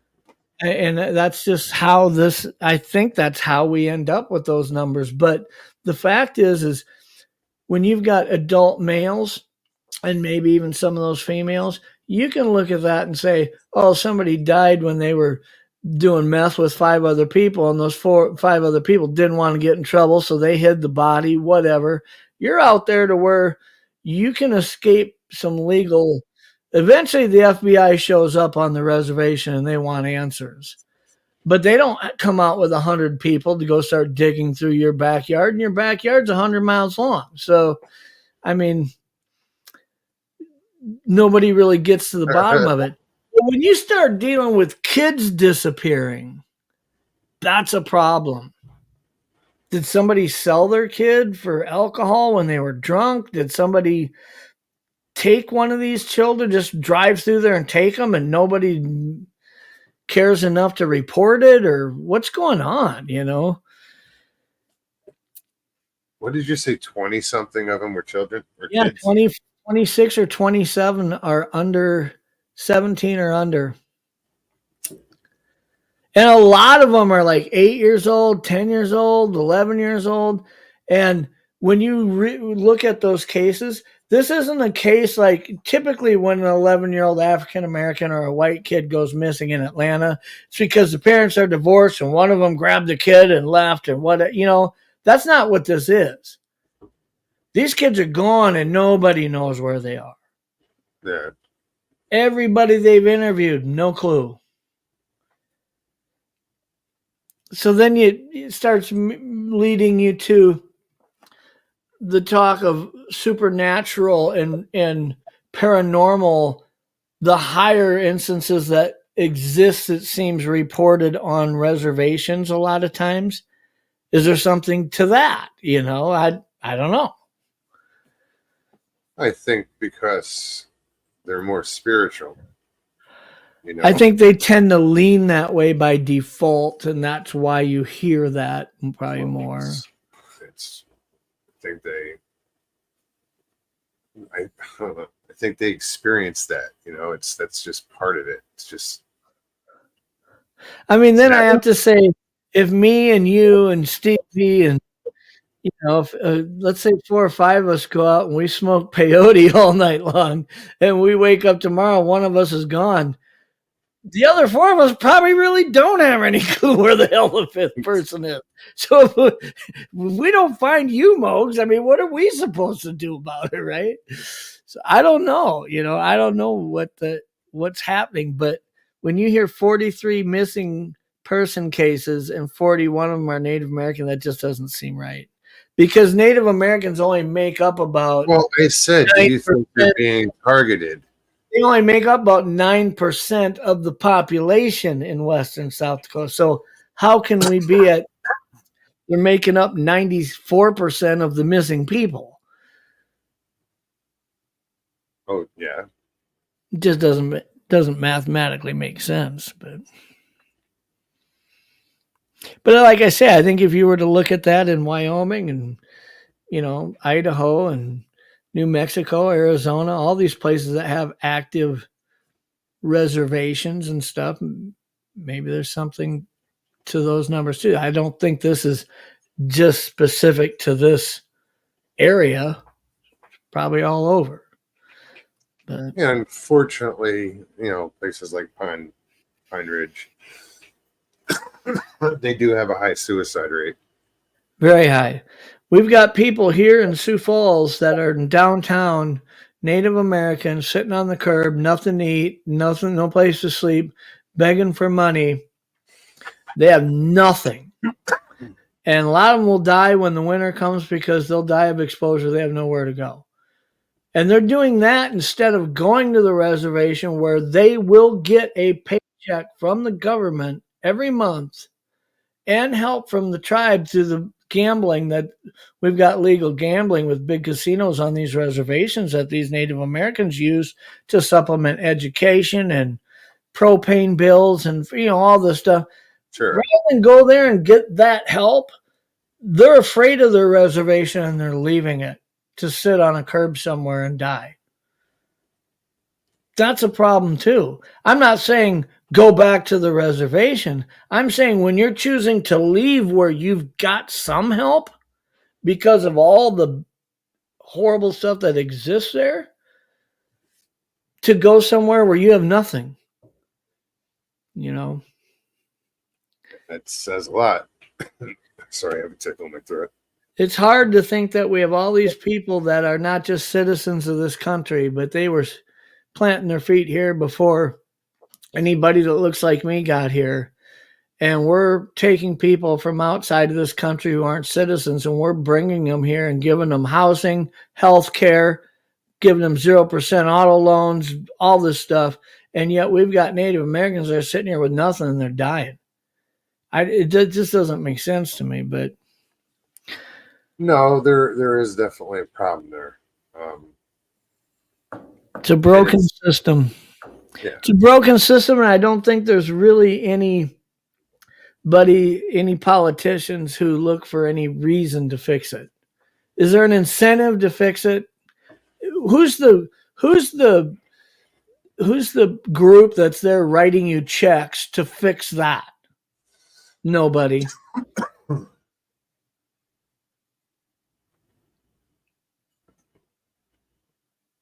I'm sure. Yeah, I don't know. I don't know if there are advocates. There has to be some sort of advocacy. I would think there would be, but like I say, they don't show up with big checkbooks. No.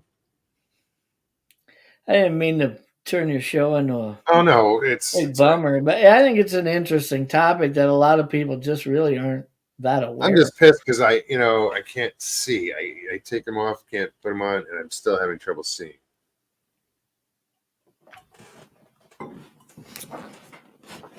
I wore glasses and I have readers, and lately I feel like I do best with just neither of them on. I have another. Oh, wait. Let's see if this works. I have another. Let's see if they make a difference.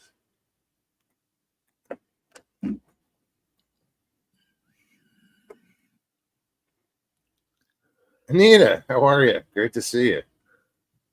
Mid South, what's up? Just cleaning my glasses.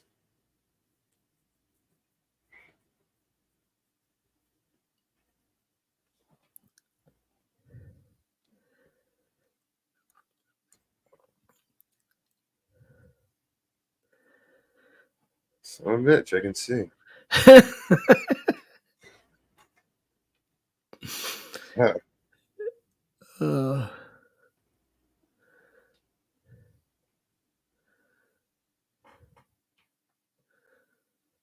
Russell says, Jeff, don't be sorry. This is something that needs to be brought into the open more.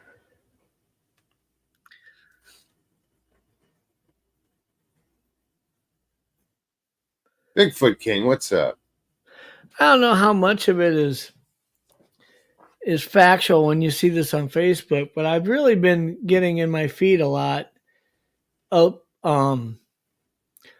different celebrities wearing shirts that say something about, don't judge a book by its cover, or I don't look the part. Oh, well, they're part Native American. And it's amazing how many of them are part Native American. Bigfoot King says, I'm Native American. It's time to lose the res thing. That would be a great start. Some tribes up here have done so and are flourishing. Yeah. I mean, one of the things that we did here was,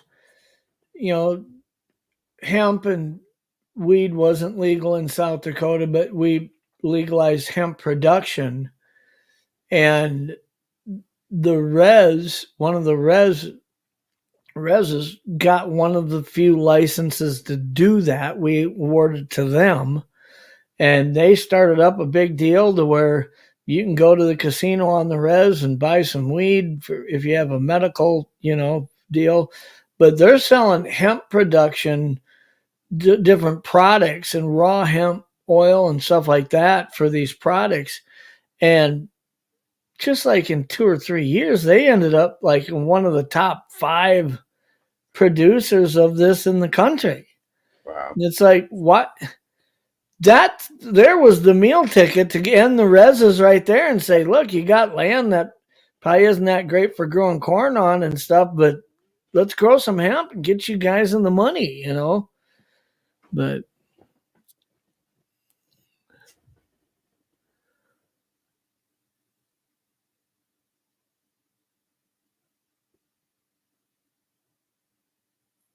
Bristol says there was a time that I never would have imagined human trafficking to be so prevalent in the U.S., but here we are now.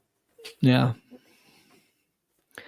Yeah, it's crazy how It's scary. internationally this is such a big thing, and so much of it is occurring in the United States. It's like you'd think we're one of the most secure countries out there. Like if you were going to pick a country in the world to go snatch a couple of young girls out of and haul them off to some island somewhere, would you go to the U.S. to try it? I mean, look at the number of long, and yet it's happening here almost more than anywhere. Well, that's why I said, do you think that maybe the reservations are being targeted? Probably, because you're only evading one agency while you're on site, really, and it's an underrepresented agency. Undermanned, yes, correct. You want to look at how many FBI agents are in Atlanta or Memphis or New York City. Go look at how many are on the Pine Ridge Indian Reservation. There's like 3 for the whole thing. Yeah.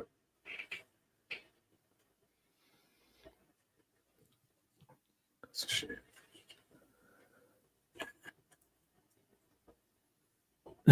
Let's all get stoned. Hell yeah, Jeff, right?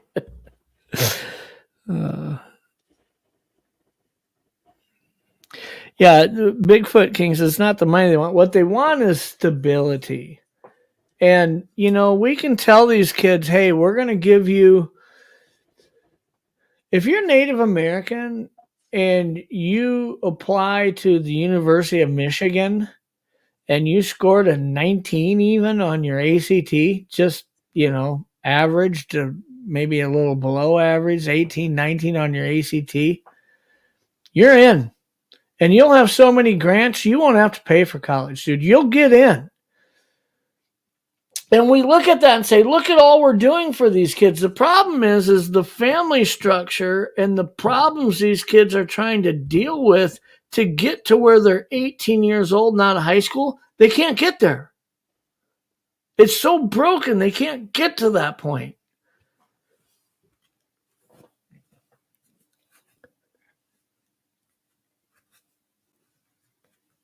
There's got to be an answer, There has to. Well, one of the things that's broken here in South Dakota is through adoption. We have like 398 kids in the foster care system in South Dakota, and 340 or so like that are Native American. And the reason why they're there is because they won't let a white couple, a black couple, a Hispanic couple adopt a Native American kid. The tribe has put it in order to where only Native Americans can adopt Native Americans. And there's no Native Americans out there that say, hey, we're only using 3 of our 4 bedrooms in our $400,000 home. Let's go adopt a kid. No, my corporate job will give me a raise if we do that. It's not happening. But if they would allow these white families or these, minority families that aren't Native American to adopt these children and love them and help them through school and give them a stable life and nourish them and get them the right clothing and help them build self-confidence Give 'em and a feel chance. worth. You let them feel self-worth and love, okay? Because they don't get that in a foster care system. It's not there. They aren't ever going to make it to 18 and make it to Michigan State or University of Florida going through the foster care system. But there's loving families lined up. We're going to Ukraine and freaking wherever to spend 50 grand to adopt kids because we can't get them here. We got a whole system full of them. Problem is they won't let you adopt them. That's probably the biggest broken part of this that we could fix. I didn't know that problem existed. Yeah, it's huge here. And I would imagine that's the same in a lot of states. The Native American tribes have made it so that white families can't adopt a Native American child that's in the foster care system. And that's breaking. I'm not saying that it takes a white family to save a Native American. That's not the message here. The message is there's so many of these kids in that system, and there's not enough Native American households that qualify to rescue them from the system. They just aren't. And if you can't say, well, this would be better to put them here than leave them in that system, to not be able to do that, there's a racist component to that, it feels like, you know? But yeah. I mean, I don't care if I'm black, Native American, white, Chinese, Asian. I don't care. If I'm living in foster care and there's a family that says, we'll give you a bedroom, we will love you.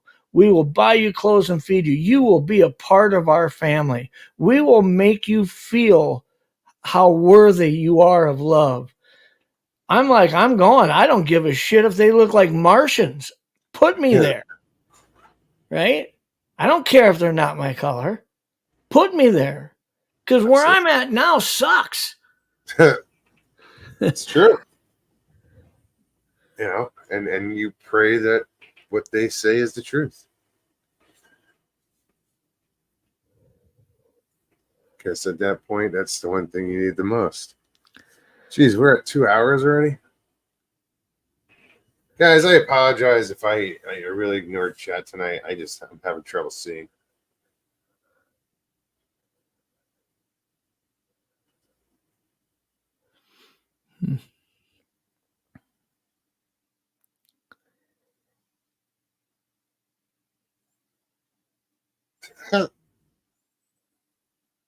Okay, so what? This deal's calling you out. I didn't realize I wasn't answering her questions. What did I miss here? This Jeff calling you out. It seems that you're an expert on everything. Bigfoot, Not dog an man, expert. Native American tribes. But you won't answer shit to my questions. First of all, I'm not an expert. I'm just sharing what I've experienced, but I'd love to answer your question. Tell me what the question is. I must have missed it. Sharon, take care. Good night. Thank you. I don't know. I couldn't read. Of course, we're talking about Miss Dill now. Me and Miss Dill seem to have a love-hate relationship. A couple of weeks ago, she was telling me to shut up and not talk. Now she's mad that I'm not answering her questions. So, make up your mind. Right on. Bigfoot King, it's good to see you, man. Thanks for stopping in. I'm so confused. I'm trying to catch up because I can see a little bit better. She says, I'm very evasive, changing the subjects. I am not a fool. What? Well, I must have really missed something here. I didn't realize she had.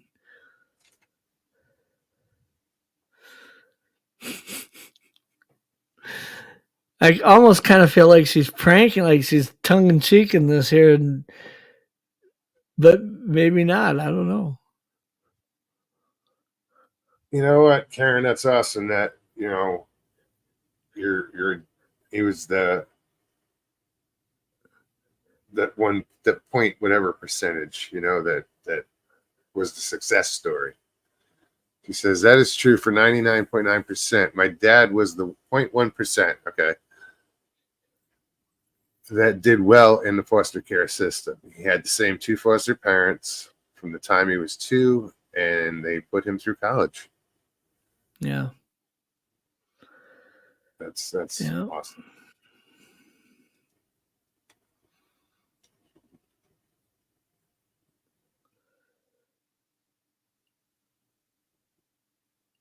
Miss Dell, thanks for posting Jeff's link. I will email you, Jeff, if you haven't blocked me. I don't even know how to block somebody out of my email, to be honest with you. So I'm pretty sure I haven't blocked you.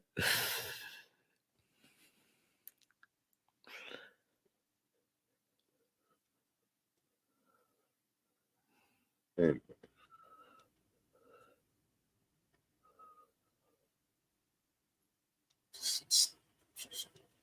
like I said, I can suddenly see a little better, so I'm just trying to see what I missed.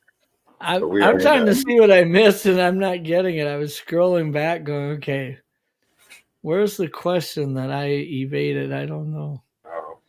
But yeah, But anyway, if you don't want to ask me now, then just send it in an email. I'm not one to dodge a question. I can tell you that. well, I appreciate you coming on. Yeah, it was fun. Without Stevie here, the last thing you Audio, want to do is sit here for an hour with nobody clicking the link, I suppose. Yes, this would have been a long. Did you prepare a lot of material in case you were flying solo the whole time? What do you do? No, that was cool. We covered a lot of different stuff. So Pull out a Rubik's Cube and start working it in front of the camera. End up peeling the stickers off. And for the next hour, I'll... All right. Yeah, again, audio, thanks for hanging out. It was good to see you. All right, Jeff. All right, man. You take care and have a good rest of your week. And you too. Nice talking to you again. We'll have to do that offline sometime. Chat some fishing. Do some fishing talk here. Yeah, I'm ready. All right, buddy. We'll talk to you later. All right. Take care. Oh, that was fun. Sorry if we bored you with the fishing talk in the beginning. Can't help it. Got to start somewhere, Occasionally it's there.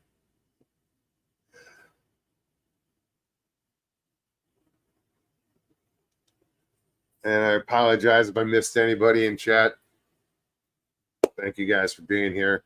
I hope you enjoyed it. Stevie will hopefully be back on Thursday. And we'll be here. You guys have an amazing night. If you had a good time, hit that like button below. Share it. If you're new, subscribe. Show some love. All right, guys. We'll see you Thursday. Take care of yourselves. Take care of one another. Peace and God bless.